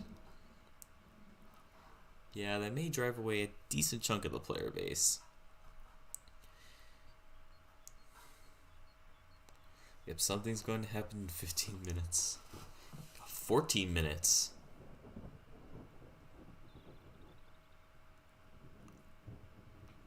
$14 to go.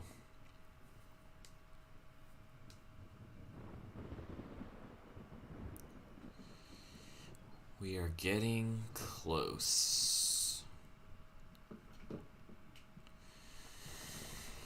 Whew. Got 1.2 thousand people watching now. Wow. Views are going up.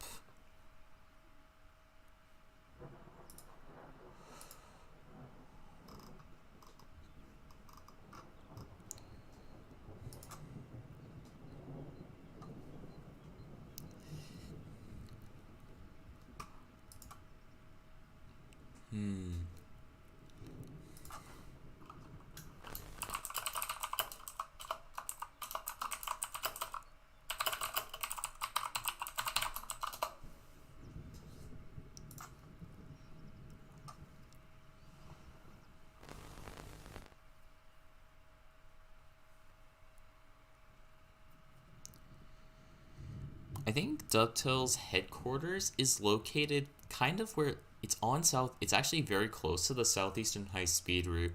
I think it's kind of in the Rochester area, between Strood and Rochester, I believe, right next to the Thames River.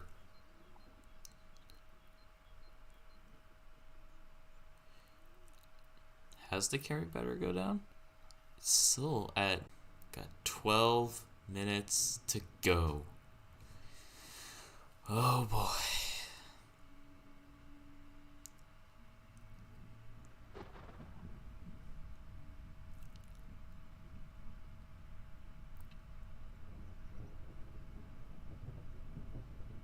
They changed the icon and banner again.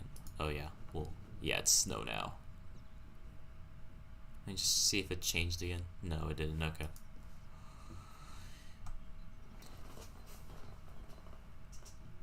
The suspense is really getting to me now. I'm tired, but I am very excited.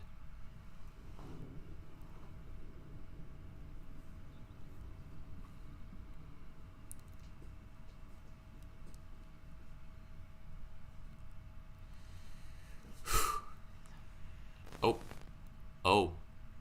Hold on a second. I heard that. I heard that. You didn't fool me. Oh, jeez, what did I do? Yeah, problem fixed. Put it back in default view.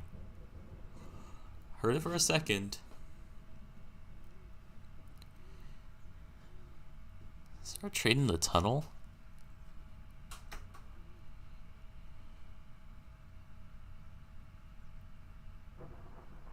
Looked like an F-59. No, this isn't Germany. Or this isn't the US. There's a train in the tunnel. I don't really see it. Unless it was when I... after. Okay, here, I'll go back.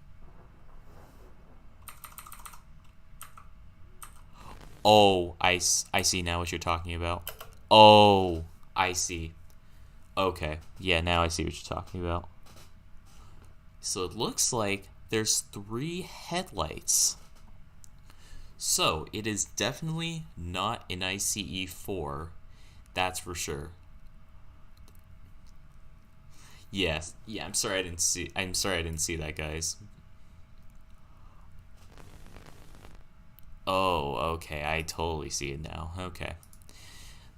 If anything, that looked like an ICE 1. If we're getting an ICE 1 in Train Sim World, I'm gonna flip out. I've wanted to see the ICE 1 for so long.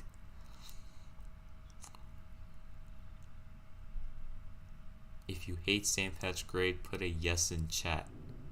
No. The kid needs some serious help. Got 2 pings.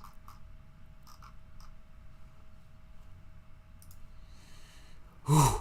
9 minutes to go. We are almost there. Sorry guys, I'm hiding my screen again. Definitely not doing anything suspicious.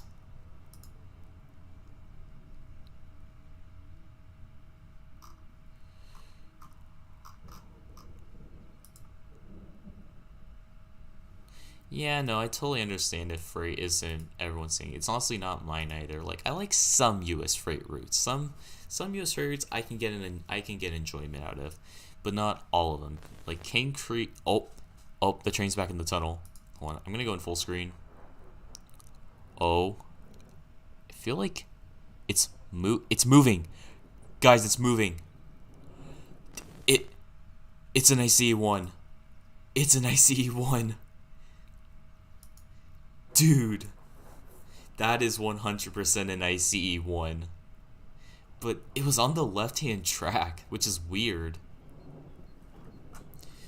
It's the ICE-1. Let's freaking go. Oh, now we're talking.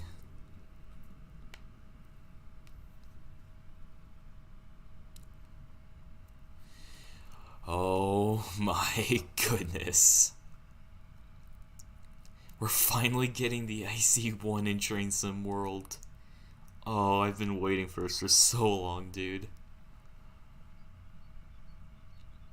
Why is everyone saying Railjet? It's an ICE-1. Oh my goodness, we got 7.5 minutes to go. I'm gonna go back in full screen. Actually, I'll wait till I see. Oh jeez. Yeah, wait till I see a train in the tunnel again, because I could honestly see it come out again. Yep, chat's going crazy. But yeah, I'm gonna keep a close eye on the tunnel. We got 7 minutes to go.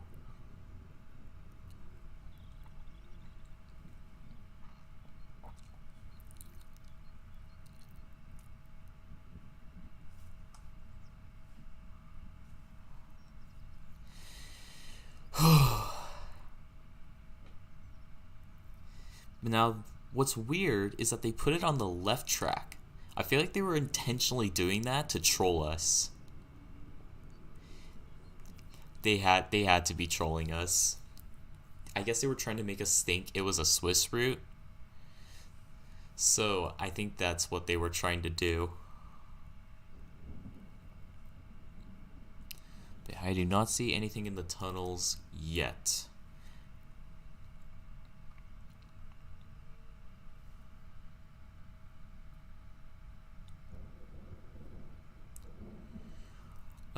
Acela, there's the ICE-1, it has 2 power cars, but the ICE-2, that's the one that has a power car and a cab car, just to clear things up.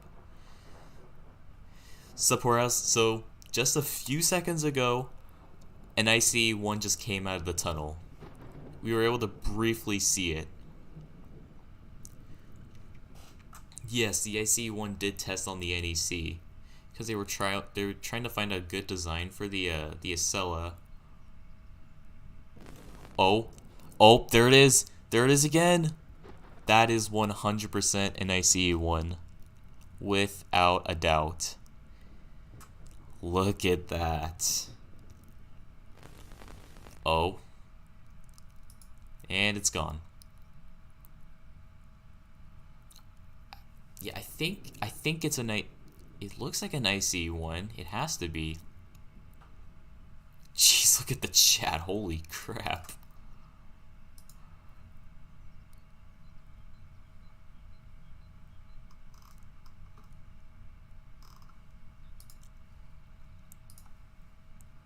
Jeez, everyone's spamming 1 and 2 in the chat. I think it's an ICE-1. Personally, I kind of prefer the ICE-1 over the ICE-2, but that's just my opinion.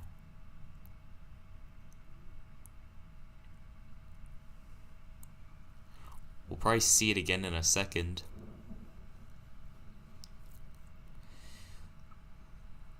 Oh my goodness. Oh, lightning bolt.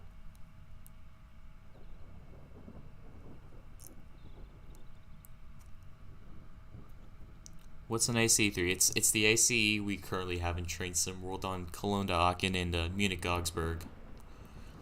The ICE1 is the first ICE model.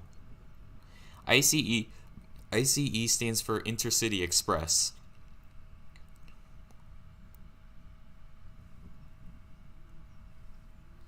This is so exciting, dude.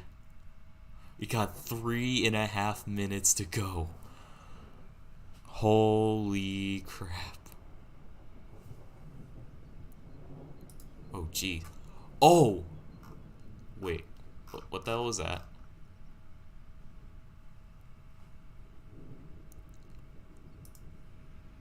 Oh. Oh, there it is. There's the IC1 again. Let's see. To 100% know if it's an IC1, the headlights are underneath. Ah, shoot. Okay, hold on. IC1. How long have you been watching the stream? Like 2 hours? Something like that.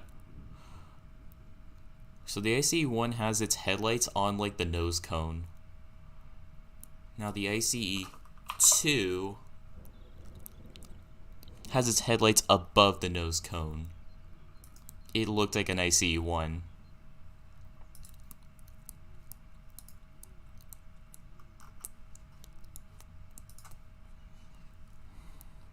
$2,100 people watching.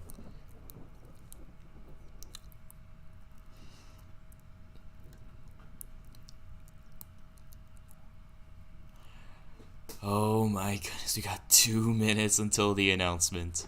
Holy shit.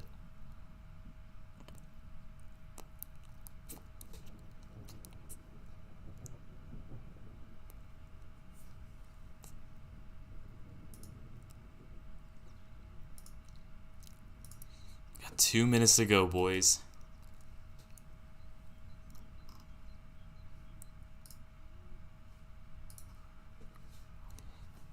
See if we get one more teaser before the reveal. This is it, boys. We made it. We finally made it. Here we go. Oh, there it is. Yeah, no, that is 100% an ICE1. That is not the ICE2. There she is. Look at that. Oh my goodness. We got 1 minute to go. 60 seconds. 60 seconds to go. We are getting the ICE1 in Train Sim World. Let's go. Let me change this to the Discord server.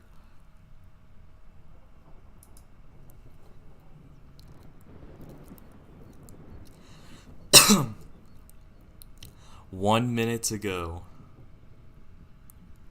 Got 30 seconds until this reveal. Let's go. The chat is going crazy. We're at 2,700 viewers. Holy crap. Stream crashes 1 second early. Here we go. 15 seconds. Here we go. There she is. The ICE1. 5, 4, 3, 2, 1. Oh, look at that. Oh. Train Sim World 3. Welcome to the announce of Train Sim World 3, launching Whoa. on September the 6th, 2020. September 6th, let's go. Our exec producer for Train Sim World. Hello Matt, how's it going? Hi JD, I'm very good, thank you. Good. And yeah, we Look are here at today this. to talk to you about the next installment in the Train Sim World franchise, Train Sim World 3. Oh Now, we're gonna my be introducing goodness. Key features today, as well as also the routes that we're announcing. That's going to be very, very exciting. We're also going to be hopefully talking to you a little bit about some of the things that we know you're very excited about and you want to hear answers about right now. Before we get started, Matt, tell us a little bit about Holy Train Sim shit. World 3 without revealing too much about what we're going to be talking about later. Dynamic, high speed, beautiful adventure. And not a Teams leak in sight. So, Matt, tell me a little bit about what the team have been working on and how we've got to the point where we're at now, because it's been very quiet. We've not talked very much to the players about what they can expect. So tell us a little bit more, again without revealing too much. Oh my The goodness. team has spent a lot of time working on some really fundamental aspects of the visuals of the game and looking at some of the underutilized of the system and tweaking their vision, if you like. Hold on. Oh my god. A training center?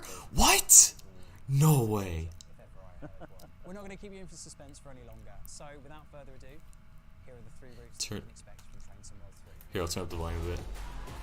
Alright, tell me the routes. Tell me the routes.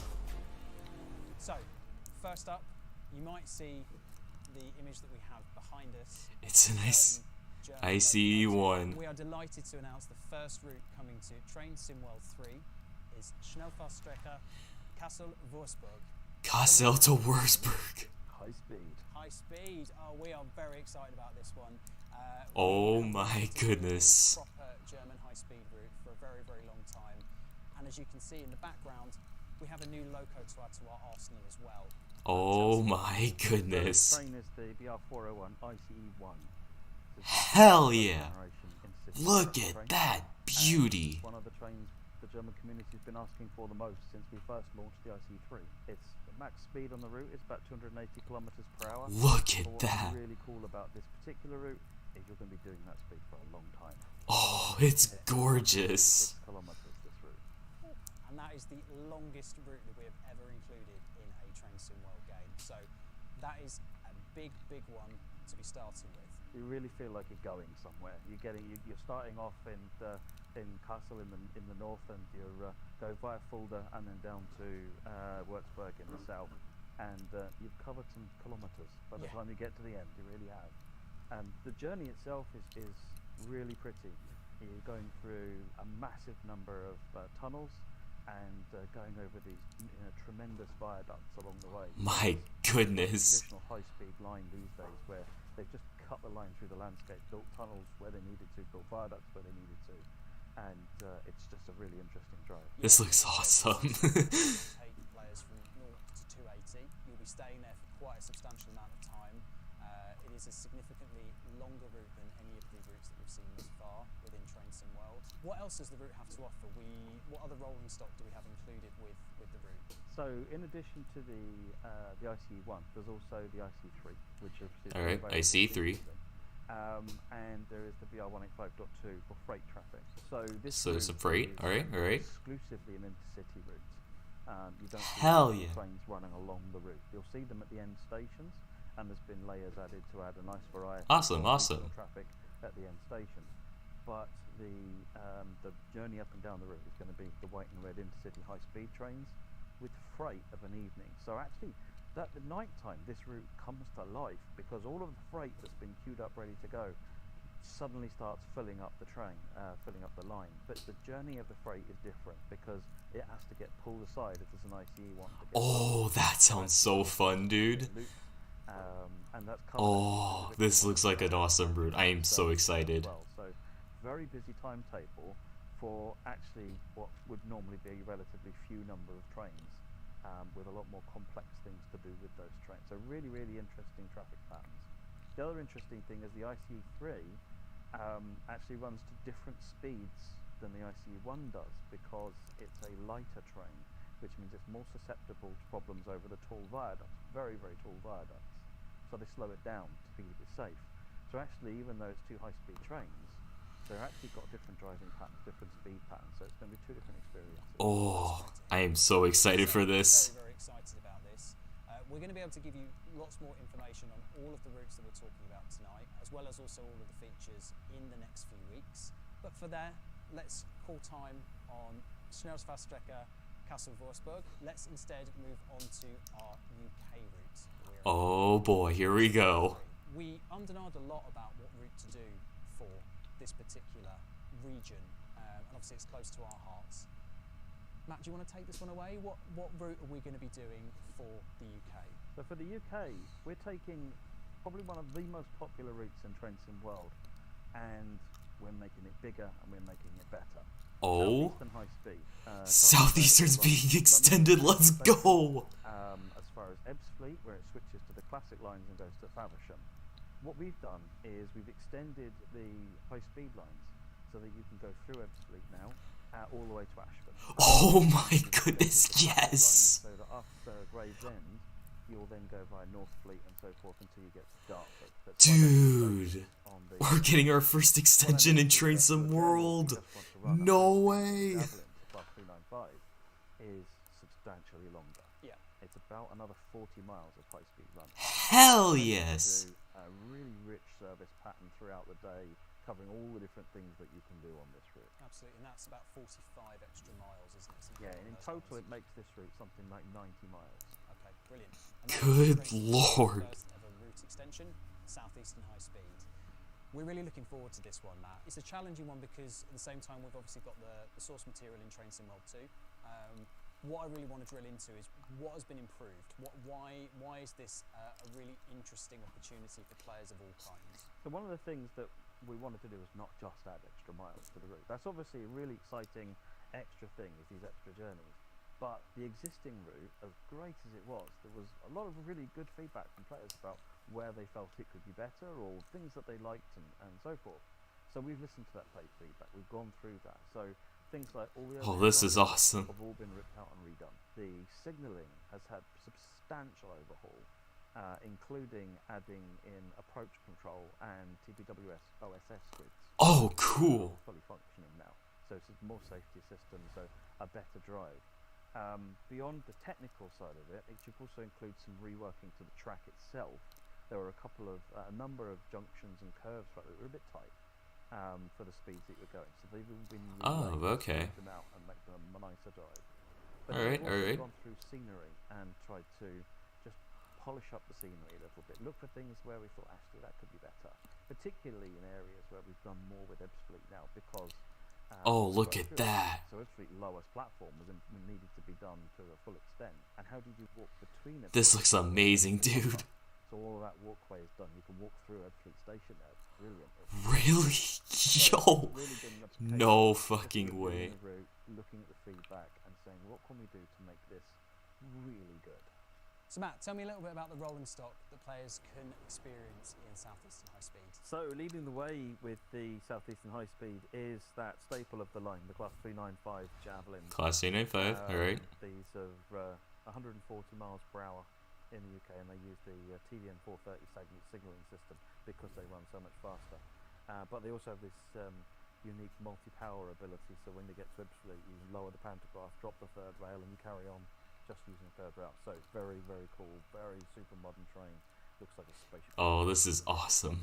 Then we've got the Class 375 bringing up on the local commuter services. The Alright. Class 465, which used to be a DLC, and we've taken the opportunity to bundle it in with the main route. Oh. It services a different section of the commuter traffic, and because we're broad, Interesting. means that in redoing the timetable, which we were wanting to do anyway with the extra services, that Alright, yeah, can do redoing the Javelin, timetable, that's it's good. enabled us to really sort out what trains go where, essentially on the route, and get everything doing the services they're supposed to be doing. So that's very cool. Then the Class 66 has been added to the route. Oh, as well, Class and it means 66, that okay. Freight services and so forth are now standard with the route, whereas previously they were a layer. Oh, okay, And then along alright. with Class 66, we've brought in the MFA and J&A wagons. J&A wagons, into the alright. So there's some really cool variety that you can see in the yards at Who Junction. Okay, that okay. you can do with that Class 66. So pretty exciting round of stock coming up. Absolutely. I took the Javelin in this morning, can vouch, good train. Let's go to the US. I think we should go to the US, and US. specifically, let's go to a little bit of California, shall we? California. Give me the name of the final route that players can Let me use guess. in I'm Train Sim World super 3. excited about this. This is a route that's been one of my favourites for a long time across many simulators.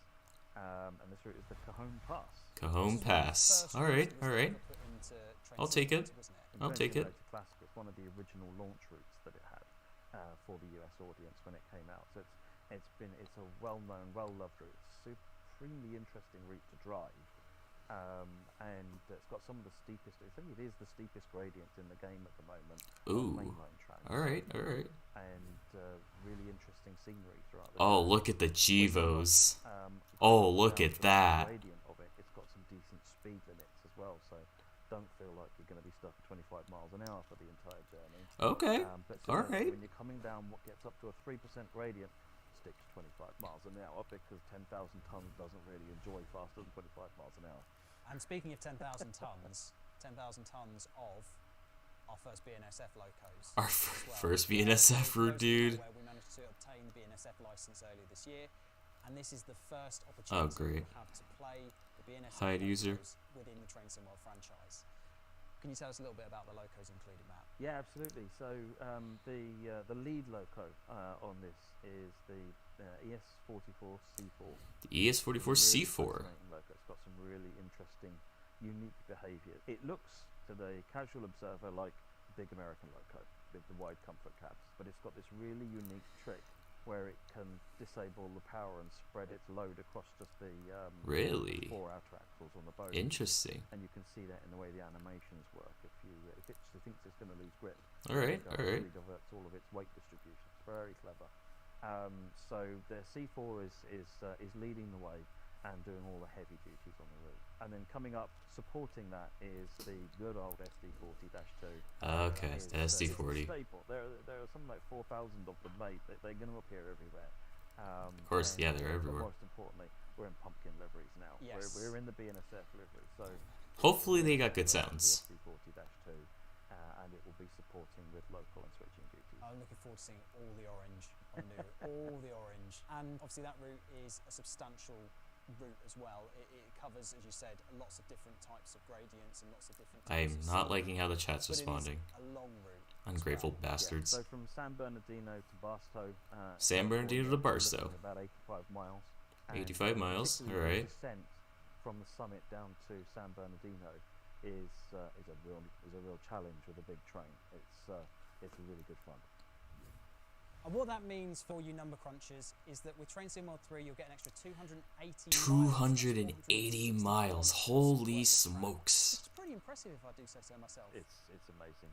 We wanted to deliver 3 biggest experiences we've done to date, and I think we're doing that. Absolutely. But I think that's probably about enough for the routes. I think we've whetted everybody's appetite just about enough to keep coming back for more over the next 3.5, 4 weeks before September the 6th, where we'll be telling you a little bit more during our live streams, articles, videos. We've got plenty more coming for you. But I think it's about time we talked about features. Features, alright. So a training center, now that sounds interesting. So we've talked routes, and now it's time to talk features. Those things that every player is going to be able to experience when they get a copy of Train Sim World 3. And you might have guessed by our introductory live stream countdown, you might have seen some of the screenshots that we've been showing. One of the key features of Train Sim World 3 is the ability for us to include dynamic weather. Dynamic weather, let's go. We know this has been something that players have been looking forward to for a long time, and it's been a bit of a monumental effort to get it in, hasn't it, Matt? Getting it into service mode has been what the real goal of where we're at, and it means that you get this level of unpredictability. You don't quite know how the service is going to play out, and that level of unpredictability is certainly something that players have been asking for a long time, which is really exciting. Yeah, and for those who are perhaps less aware of what dynamic weather means, Jay, I don't think they've even gone to that yet, so just have some patience.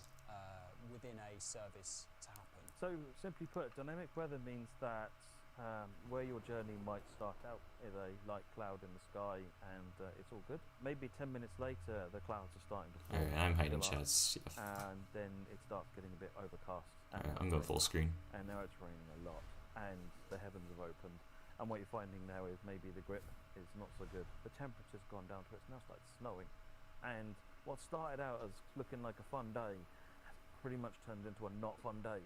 You know, except for all of us are really enjoying this by this point, obviously. Absolutely.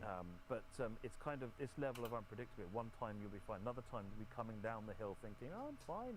And then you lose grip on the track and you're going to find you need to run a lot slower. Interesting. Which means that you're going to have to adapt much more to what's happening in front of you right now. which is how real life would work. Absolutely. Yeah, and that's, I think, one of the key things that we wanted to get across with this particular update is that it does simulate what would happen in real life. It should make the whole driving experience that much more challenging and that much more exciting. Absolutely. It means that you're going to have to pay attention to what's going on rather than falling into a robotic. At this point, I always put my brakes on. Well, now it's raining and you weren't expecting it to be raining. Maybe you need to put your brakes on a bit earlier. Maybe don't drive quite so far. All of these different things to consider. I can't wait to see us do 4-up challenges for this. Oh, It's very jeez. exciting. More variety, more challenge, more excitement, more freedom. We love it. Just want to get you out of your comfort zone. Yeah, absolutely. I'm here for it. So, dynamic weather, we'll put that to one side for a second because, again, we'll talk a little bit more about that in the future. We've got lots more to talk about. So, we've recently been incorporating a few additional skyboxes into older routes within Train Sim World 2. But we've been having a little project in the background as well, which we think you're going to like. Matt, do you want to tell us a little bit more? So, volumetric skies. Volumetric skies. Yes. Volumetric skies is 3D clouds. Oh, look at that. Whereas currently in the game, in the sim, what you have is a texture, a flat texture. Yeah, it definitely does look really flat. What clouds might look like and how they might move around, and it's fine, but you don't get a sense of movement. It's just not quite there because the clouds aren't really there. With volumetric skies, they are really there.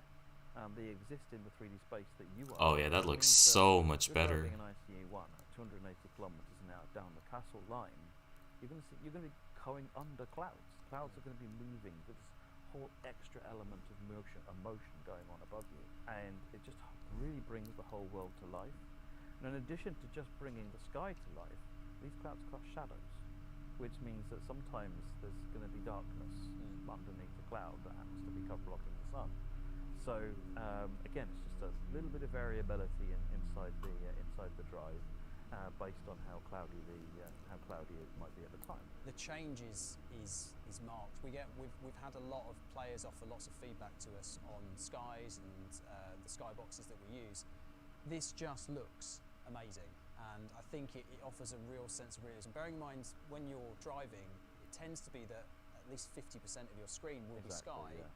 Having that as a kind of a realistic option just feels so much. It feels like we should have done it years ago, but it's been such a complex project. Yeah, I mean one of the big challenges is performance, because you start adding these complex clouds and 3D volumes into the skies. It's raising minimum specs essentially. It's a challenge to make sure that works well.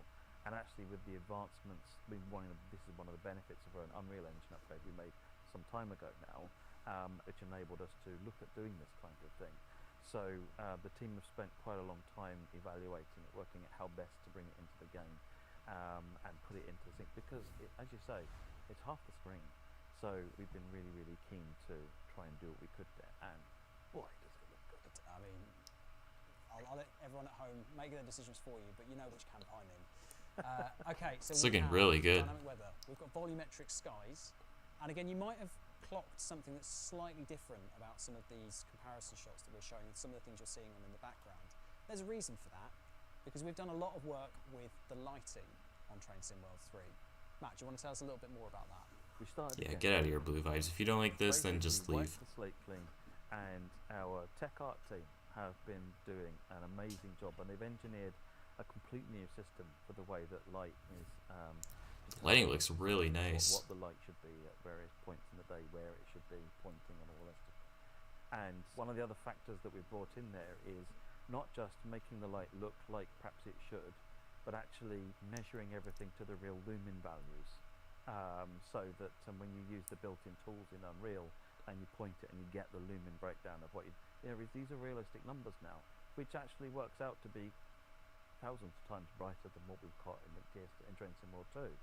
So actually balancing that whole thing out has been an enormous challenge. It's probably one of the biggest challenges that we've had in Train Sim World 3, is just throwing away all of the lighting and coming up with this brand new system, which is much more dynamic, reacts to what's going on is much more appropriately affected by the weather and so forth. It really brings everything to life so much more. Bringing things to life is what we're trying to do. It's making it feel more, there'd be more variety, more kind of freedom to be able to do things in a slightly different way. One of the other nice benefits of the new lighting system is something that a technical term thing that Unreal suppliers think is called eye adaptation. Yes. And what eye adaptation simulates is what they call the iris effect. So if you stare at a light, your iris shrinks and the world around the light gets darker. And similarly, if you're in a dark room, the iris opens so that you can see what's going on. Well, the iris effect, the eye adaptation, because we're now using all real-world lighting, actually now works correctly.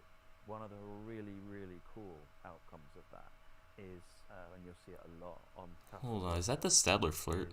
I think it is. Out of the tunnels, you're in utter darkness, but your eyes have adjusted, so you can see a little bit of what's going on. Oh yeah, that is. Wait, is it?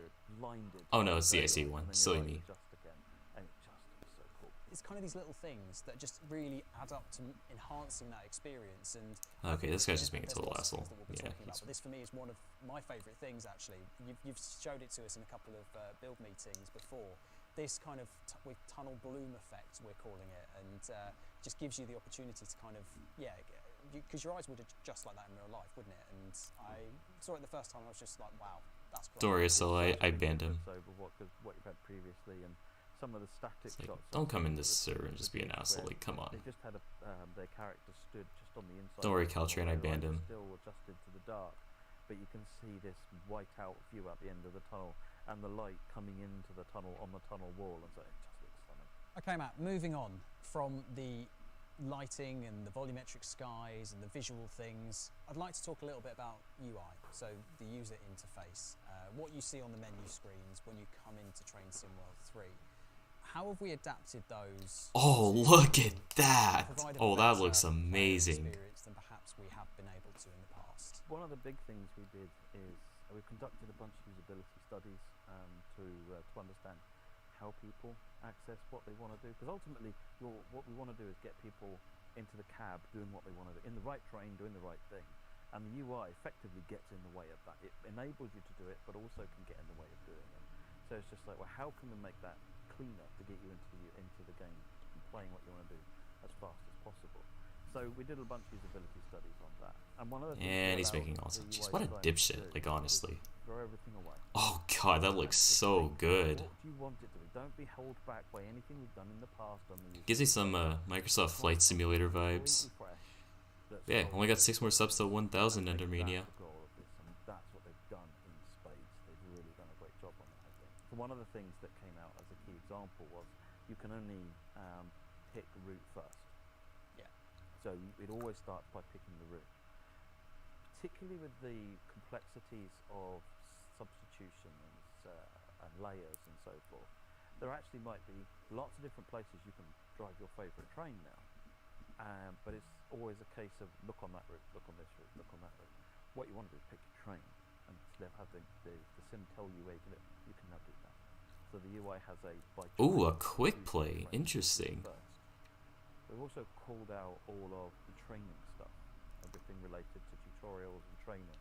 Now has its own environment in the UI. Interesting. Okay. All these things neatly together so they're easy to find, so you can refresh your memory on something, you can do that. We've looked at things like Scenario Planner. Now, while we haven't added new features to Scenario Planner for Train Sim World 3, what we have done is overhauled the UI quite extensively, and it's significant. Actually, in an ideal world, how would you do this? Yeah. And let's just not be bound by any of our This looks previous really good. I'm really excited for this. What would be the best way we could do it now? Let's do that. Exactly. So yeah, the team have really thought about all sorts of things. And Yeah, one of the I'm key really things, excited for we've this. started doing for a while now, but it's been key with all This of is the looking changes, really awesome. making sure that we run all of these designs through various accessibility filters, make sure it still works great for people who have got color deficiency, and so forth. Great for people who have got color deficiency, and so forth. So the UI should still be super accessible. Brilliant. That's what we like to hear. So, Matt, we've talked a little bit about bringing kind of the helpful guides and tutorials into kind of a place within the Yeah, I got a spammer. But the next thing we're going to be talking about is something that is completely new. This is something that we've never done before, and we hope you're really, really going to like. Tell us a little bit about Training Center. So what we wanted to do with the training center was take all of these common tutorials, the simple ones like how do you start and stop a loco, how do you look up, look down, look left, look right, all of this fun stuff, and just do it once. Put it in some single place. So we have all the fundamentals of how you get into learning how to play Train Sim World are now done in the training center, and they're done once. If you want to refresh your memory of them, then you can go back and play them at any Now, time. does that mean But there's it means that, new it's not always training modules for every single loco, or? get told how to play the games, basically. Oh, So the training okay. center It's probably that same dipshit who I just banned. A test track in Germany. It's not a model Yeah, of that here, game. I'll ban him real quick. In terms of the layout. And it's Give one me a that's second. Yeah, I was gonna say, I'm Sorry, sure when we Sella. start to show it in a little bit more detail, You it see the will- track plan, you'll yeah. recognize. Yeah, I'm guessing it's Even this with guy. shots, you're probably going to be able to recognise what it's based on, But it isn't a model of that. I just want to make that clear. We are not making a model of it. It's just you've used inspired by the track plan and then gone crazy. We have had a lot of fun. The team have wanted to make Yeah, this ban. a really fun environment because it's going to be the first place that a lot of players will experience Train Sim World. So we wanted to make that versatile so that it can all different types of trains Asella, just block him. and experience. I banned him from the server. If you just want to practice with a train, but you don't want to do it on the Oh, real the road, training center looks so you've nice. got a big looper track around the outside, little loop in the inside, and lots of sidings to use. So yeah, we brought all of this stuff on there. So when you get a new locomotive, it's training that tells you how to use that will be on the training center from now on. So it means that Seriously, how could you be so mad at that? Like, holy crap. Familiar with how to drive that particular train, you can then take it onto the real route, and we've already got forearmed with how to. Welcome back, Julian. What we're spending more time on then is adding extra tutorials, which we bundled into the training center user interface. But then when you Menu looks so good. I love it. wherever is appropriate to run them. So Ooh, TVM430 interesting. We've got quite an advanced tutorial which teaches you how to drive to the TVM430 signaling on Southeastern High Speed. Oh, that is so cool. On that route. It looks like Dovetail really tried to make this more accessible to a wider audience, which I really respect. Fine. And you don't have to worry about where would I learn how to do TVM430. The training loop was the background for the countdown. Oh, interesting. Now this is all very well and good for players who are fresh to routes or fresh to the game. The BX578 on Discord. I think he's trying to harass that Asilla. The game works and the way that their trains operate. Just making sure. What's in it for them? What does Training Centre allow us to do in the future? So Training Centre is kind of step one of a big change that we want to make, and this is in response to player requests as well as something we wanted to do ourselves, and that is to start separating the locomotive DLCs away from the routes that they're bonded to. So just as an example, in Train Sim World 2, the 465 was only usable if you had Southeastern High Speed. Oh, so you can buy a Loco DLC and use it on any route? Oh, that's sick. Southeastern High Speed. And one of the reasons for that is the tutorial for the 465 was obviously on the route that it was for. Well, we now have a route we can put all those tutorials on. Oh, that's brilliant. One of the biggest links that stops that from happening. We have more to do, so this is not something that's there right now, but we will be making all tutorials now for the trains. All the key tutorials will be on Training Center, and we're continuing to work It's a on that. really nice So training we'll center. provide updates and roadmaps and so forth as it happens, but this is the goal we want, the direction we want to get in, is to make it to where you can buy the local DLCs that you want without worrying about whether or not you own the route that it's for. And that's incredibly exciting. That's something that we know that there's been a lot of call out for in the past, and that players, I think, once they get the hang of it, will actually be something that really enhances their experience. Again, that kind of customizable freedom that you have to be able to then make your own train collection, no matter what kind of routes you might want or need. If he causes more problems, I'll report him. I know that people have told me that they would they want to run anywhere else, but maybe not on the route that it comes with, because that route is not. Oh, everything's on their sale? favour. Ooh, I'm gonna take a look. This direction we're heading in, Training Centre being a big step in that direction. I'll take a look it makes once us I end the better stream. future. So as I said, it's not something we're going to make a big change on day one, but we'll keep you updated on roadmaps as we go down that line. So Matt, we've got lots of new weather patterns, lots of dynamic weather. How are we changing our passengers to cope with those changes? We don't want to leave our passengers out in the rain without anything to protect them, obviously. Oh, Giving it away, JD. We've got an umbrella in the corner here that's probably been giving it away the whole time. So yes, one of the things it's been talked about by everybody in the past is that why don't passengers put umbrellas up when it's raining? Because that's hard. Definitely. But no, one other thing area that In-game umbrellas, let's go. And it's a big thing if you're rolling into a station, it's pouring down around. I know, that's why I went into full screen Patrick Crab. Everyone's just being a total dipshit, honestly. And it just looks weird and it breaks you out of the immersion. Seriously, it's so sad how ungrateful the Train Sim World community is. So Matt, we've talked Oh, about look rain. at that. Now let's Although, talk rain effects. only issue is that Significantly I noticed that they're all the same effects of color. rain in Train Sim That's World. probably something they can change in the So one future. of the key areas that the rain has improved is Oh, interesting. I'll take a look on Xbox, That's Jay. always a good start. I'll look once this announcement's over. Splashes on the ground, and it Oh, just oh, makes that's nice. It's a nice little atmospheric attention to ground detail. person walking around and see the rain rising on the ground. It's a small thing, but it makes a big difference to just the immersion of being there and that what that under that rain is actually there. Okay, moving on to our final section of the features. 'cause Yeah, I we've know the talked stream's about lagging, various so different I things so apologize. far, Not but much I we can do couldn't about it. have all of these new weather patterns and new weather types without including some effects to be able to correspond with that. So Matt, tell us a little bit more about what we can expect. So in terms of video effects or VFX, we have got lightning. Essentially, you can actually Lightning! as well as it happening dynamically. You can, if you switch to custom weather and you want to set your weather up yourself, if you turn up the precipitation to maximum, then you'll get lightning as well. Oh, Thunderclaps okay. and all That's sorts of cool. Oh, so there's audio cues as well. There's audio cues as well, so amazing. it's actually it's really atmospheric, just cranking it up and driving. Jay, it's actually the ACE flash of one. lightning and the, Oh, that looks so good. background is That looks so good. Power Oh, of that- driving power in the of rain that at night's gonna be so fun. Imagine the atmosphere as you're going through. It's going to be amazing. yeah, no, it's a really big step up. Yeah. And what else can we see, Matt? So one of the other things that we've been wanting to do for quite some time is, and because it's kind of iconic for electric trains, is the sparks. Oh my goodness, let's go. That they get on the contact points. We put. Some Oh, time in look and at some that. thought into Oh, that looks how that would work gorgeous. and why that would work and when it would work.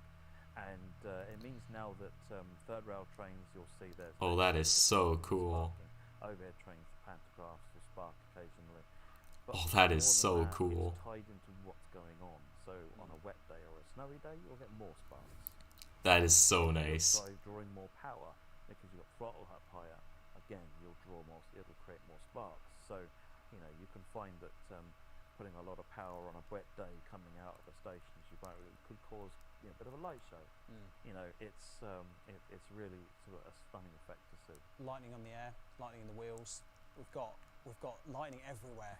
So much lightning. So Matt, Electricity. because we were talking earlier about the speeds for the ICE-1 on Castle Würzburg. My understanding is that one of the reasons why that speed change is there is because of the wind effects as you're going over the viaduct. Are we simulating that in Train Sim World 3?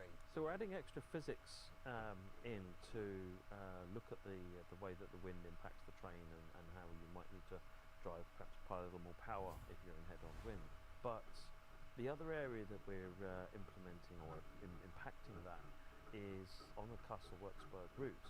In higher wind situations, the drivers are instructed to set their LZB at lower speeds, so to be able to operate at the lower speeds accordingly.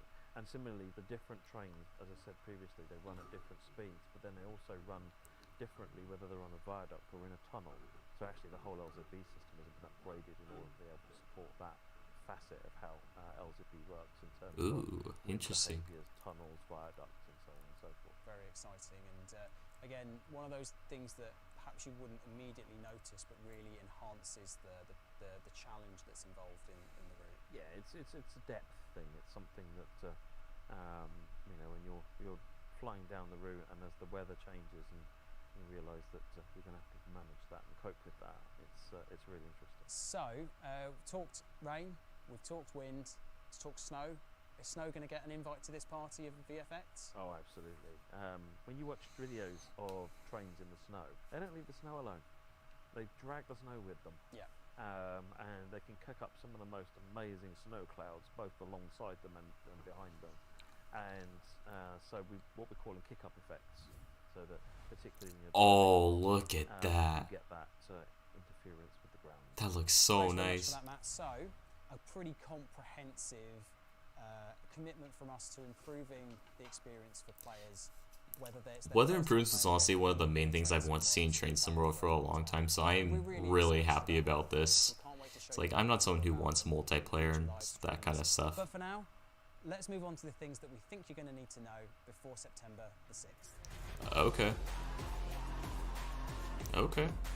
I love the art, it looks so gorgeous. Collection, because I know a lot of players will be asking, does my stuff transfer over from Train Sim World 2? In short, yes it will. Everything you currently own within Train Sim World 2 will be available for Train Sim World 3 on the day of release. Alright, now, cool. I know we didn't have the best experience with Train Sim World 2, and I think that's part of the reason why we've made this commitment for everything to be available on day one, because it wasn't a smooth experience for players. Okay, so we do still get all our DLCs, so that is good. We learned a lot of lessons from how that works, and we'll be making sure that that goes smoothly this time.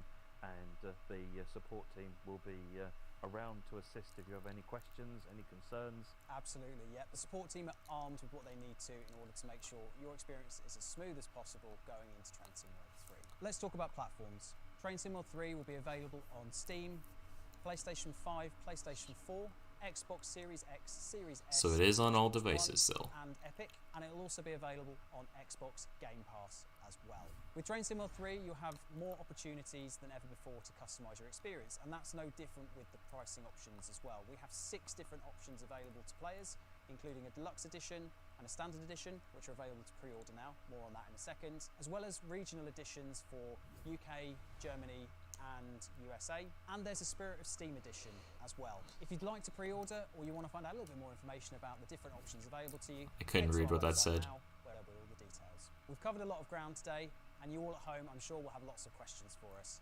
So tomorrow we'll be doing a special roadmap live stream for Train Sim. Oh, okay, so tomorrow. Matt, and some of the rest of the team to be able to go over those questions in a bit more detail.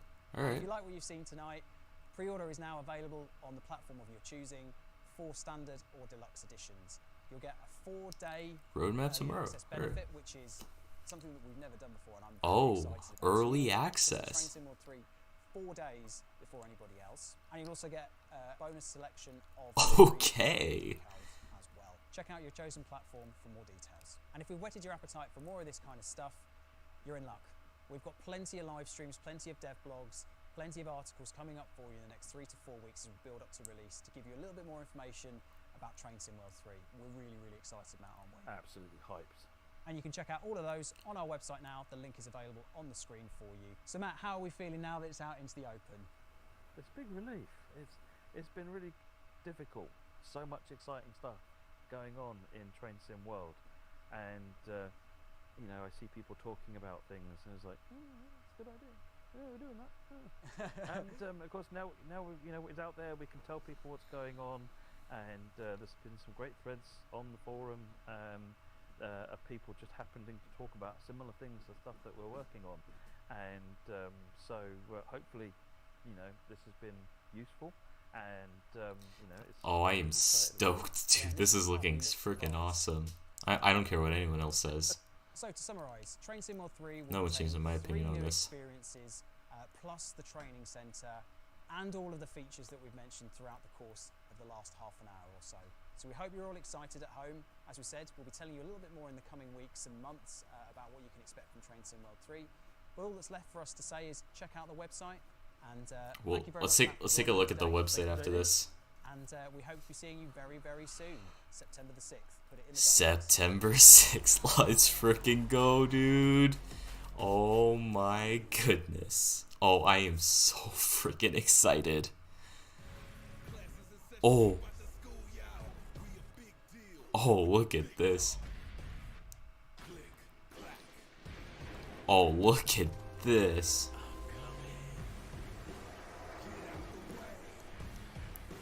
Oh, look at this art. Oh my goodness. Oh, this music fits with it perfectly. Oh my goodness.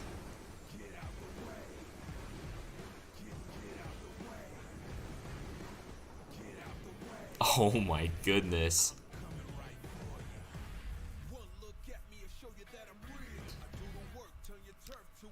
This is freaking amazing. Holy shit.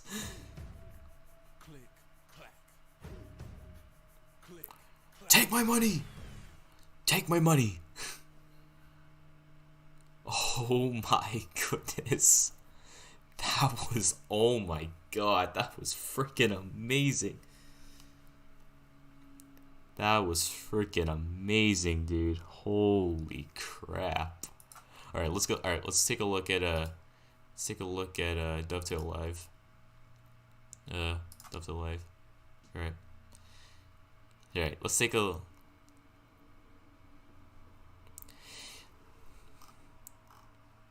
come on. There. Oh, there we go. Master the Machine with Train Symbol 3. That trailer was so badass. That's like the best way to describe it. Oh, that was fucking awesome. Oh my goodness. That was such an awesome announcement. Alright, let's take a look at this.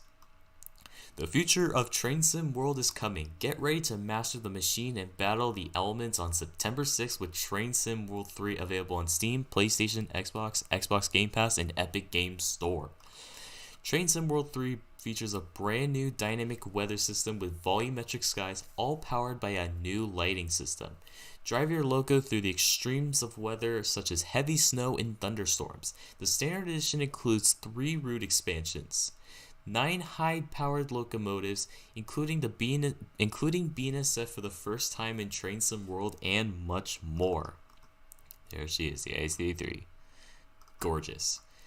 Experience the thrill of 280 kilometers an hour with the ICE-1 on Schnellfahrstrecke Kassel to Wurzburg, Train Sim World's longest route to date.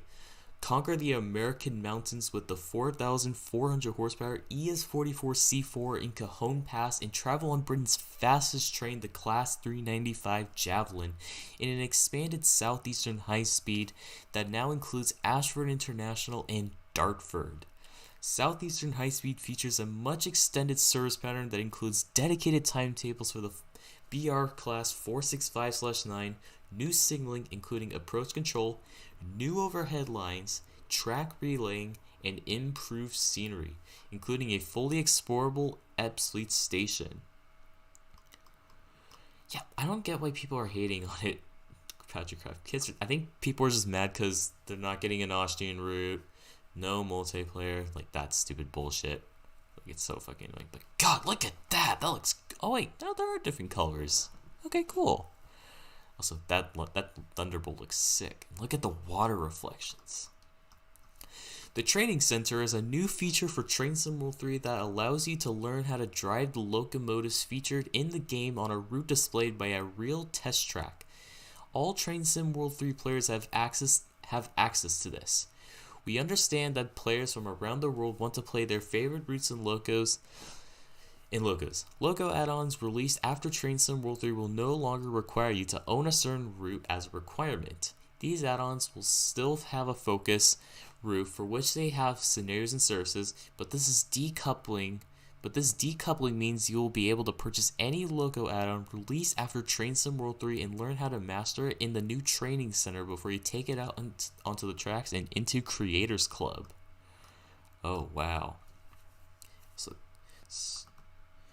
So if you yes, SC Wisconsin Rail fan, you will keep Oak Hill Subdivision and Horseshoe Curve. So yes, those will transfer over. Although Dovetail didn't say if or progress is transferring over. Although I wouldn't care honestly. I would assume they're trying to. But I would imagine there's I'm guessing there's challenges to making that possible. Players will be able to choose from a variety of Train Sim World 3 editions. In addition to Train Sim World 3 Deluxe Edition and Train Sim World 3 Standard Edition, but you'll also be able to select from a range of Train Sim World 3 starter packs. These new editions will contain the brand new training center in one route expansion, Cajon Pass, Southeastern High Speed, and Kassel to Wurzburg, and Spirit of Steam, meaning you can get right into the action mastering the locomotives you want on the route you want. As an additional bonus, players who already own Southeastern High Speed St.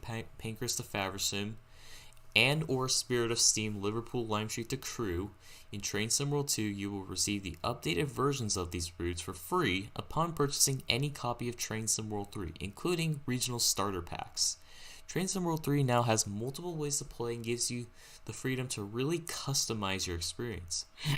See, do we see any new container brands? Nope, but dang, the Jiva looks good. We will also be releasing all existing Train Sim World 2 compatible content at launch. So when you switch to Train Sim World 3, you will still be able to play on all the routes and locos you own from Train Sim World 2.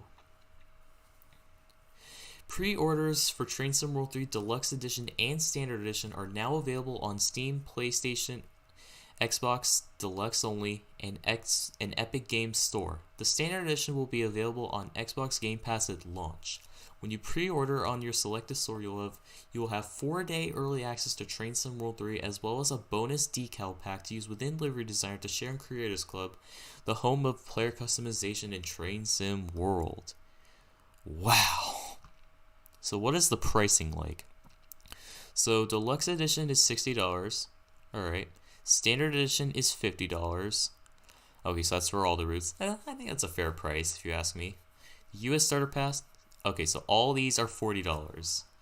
Okay, you know what? Honestly, I think that's a decent price. I think that is definitely reasonable. Pre-order now. You can learn more about Train Sim World 3 by reading our frequently asked questions and watching our announced keynote video from the Railfan TV stream, which goes into a lot more depth about what you'll expect. We'll also be releasing the first half of a special 2-part Train Sim World 3 roadmap article tomorrow, which will take you behind the scenes of the routes, locos, and some of the new features included. Wow. Holy crap. This looks freaking amazing. Like, look at that. Dude, honestly, pretty decent pricing if you ask me. So $40 to get a single route, or to get one of the routes and all these new features. I think $40 is a reasonable price for these longer routes. Oh, great, another spammer. Wow. Wow, I am completely blown away. This looks freaking awesome. I am super excited to see this. See, is this the same video we saw earlier, or is... Oh, it's that video. Wow, that was amazing. I am so ready for this. Oh, I am definitely getting this on release. 100%. Dang. So it looks like we're not getting all the trains in the training center yet, but it looks like it's going to be a process, which honestly, not that big of a deal.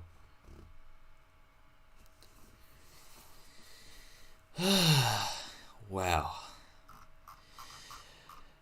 I think on that note, Poorhouse, they do talk about it in here. So you do, let me find it. Yes, so Poorhouse, you do get all your you do keep all your Train Sim World 2 routes, so you don't need to worry about that. Now, the only thing we don't know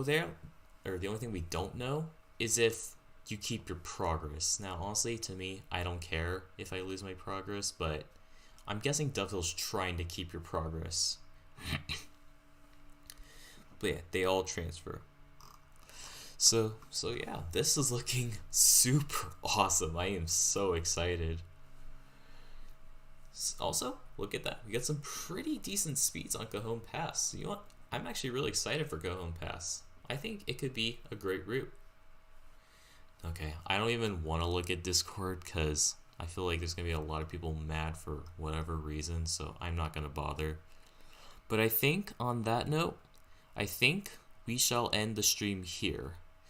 I'm probably not going to stream later today because I have some stuff going on, but we will see. Hold on, I'm just going to answer your guys' questions. So if I buy the German edition and I already own Old Southeastern High Speed, I'll get the new one for free. Yes, that is correct. So you will get Southeastern High Speed for free, and you'll get the German route. So yes, that is correct. Okay, actually, before I do end the stream, I wanted to look on the Xbox store real quick to see. I could just turn on my Xbox right now. I'll just look on here. I think it shows sales and stuff. So let's see. Train Sim World. Also, what's your question, Jay? Let me see here. Oh, there are sales. Oh, okay. We're getting some sales. I might actually pick something up. We'll see. I will take a look. Actually, yeah, hold on. I'm gonna turn on my Xbox real quick, and I'm gonna take a look to see what's on sale. So give me just a second, guys.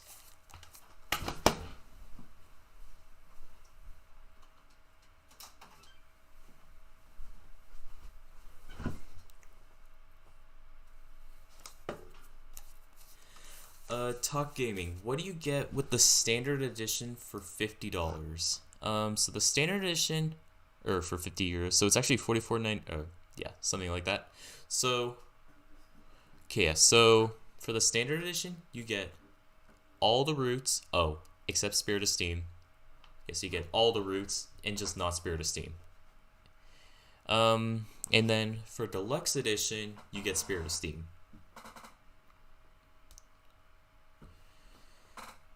Wow. Also, we got 23 people in the stream. Wow. Thank you all for coming. I'm very appreciative of you guys. Yes, we got a US starter pack, a German starter pack. What I think could have been done is I feel like they should have included a TSW2 US route, a TSW2 German route, and a TSW2 UK route to put in these starter packs. That's just my opinion, though. Just a little piece of feedback. But other than that, I think this is pretty fair pricing if you ask me.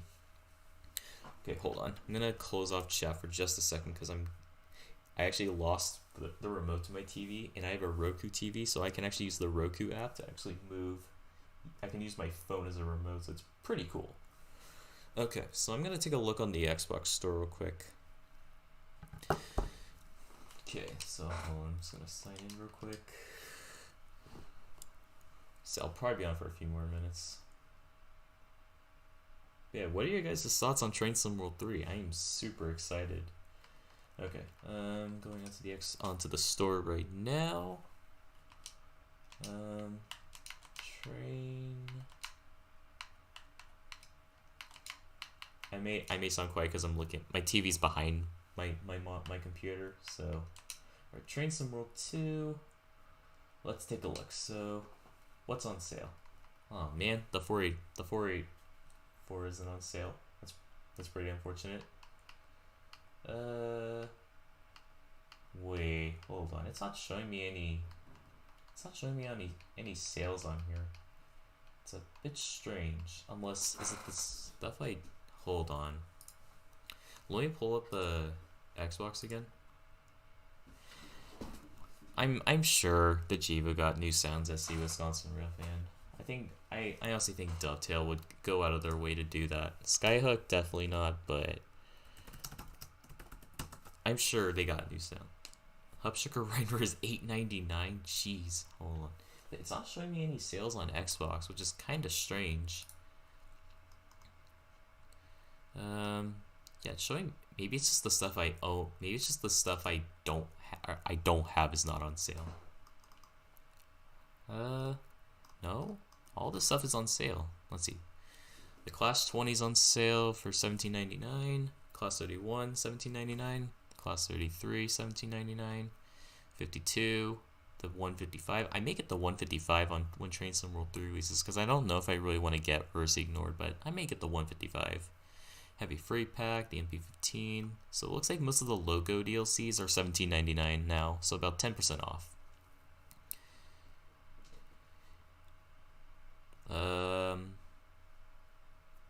Where's the wait. I just realized. Where's the G? There's some stuff missing. I don't see the rush hour routes. And I don't see the rush hour routes in some of the post rush hour editions. Okay, that is really strange. Hold on. Is Verse Ignored on my list? Doesn't say. Oh, wait, no. Wait, no. That is super weird. So, like, on here it shows the sales, but not on my Xbox it doesn't show. Let me go into Train Sim World itself. Yeah, let me go into Train Sim World and see if it shows anything on the sales. Yeah, maybe my Microsoft Store isn't updated. That might be why, Jay. So that might be part of the problem. So just gonna take a look at my channel dashboard real quick while Train Sim World's loading up. 995. We only need 5 more subscribers. Alright, CSL2000. Thanks for joining. Alright, let's see. Yeah, sorry guys, I'm just waiting for Train Sim World to load up. It's taking a while.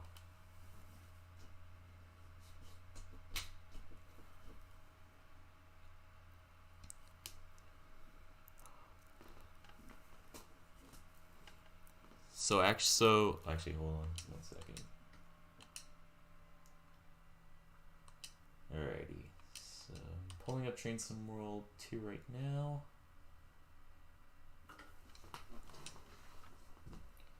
Go to the store. No, Train Sim World isn't showing the sales either. I don't know, it's kind of weird. Yeah, I think I kind of just need to update the Xbox Store or something. But yeah, it's a good thing it's going to 8 Gen as well. Yeah, I don't see anything. Yeah, I don't see anything on sale on Train Sim World itself. Let me see if there's any updates I need to do. See all, apps, store, manage app.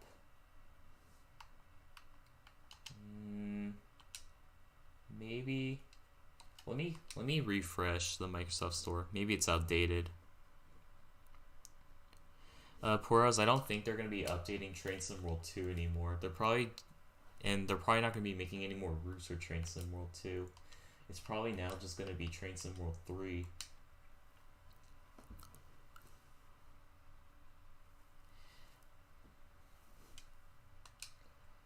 Okay, let's try that again.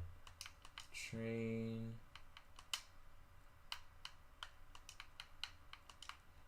Sim World 2. Let me take a look. Nope. Okay. I'll worry about it later. I'm guessing they're leaving this stuff on sale until Train Sim World 3 releases, but yeah, I may pick up some stuff. It just depends. It just depends what's on. Yeah. Oh geez, not a spammer.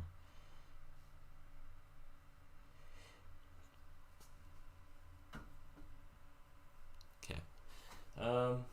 So yeah. Alright, well, I think I'm going to end stream now. I definitely appreciate all you guys being here. It's been a lot of fun talking to you all, answering your guys' questions, and it was super fun watching this hype stream for Train Sim World 3. It's looking to be really amazing. But yeah, I think I'm going to go now. So, I may stream tomorrow. We'll see what happens, but no promises, because I do have some stuff going on.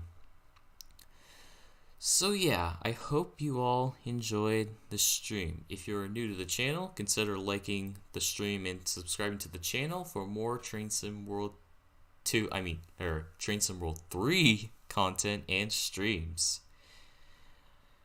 So yeah, I hope you all enjoyed, and I will see you all later. This is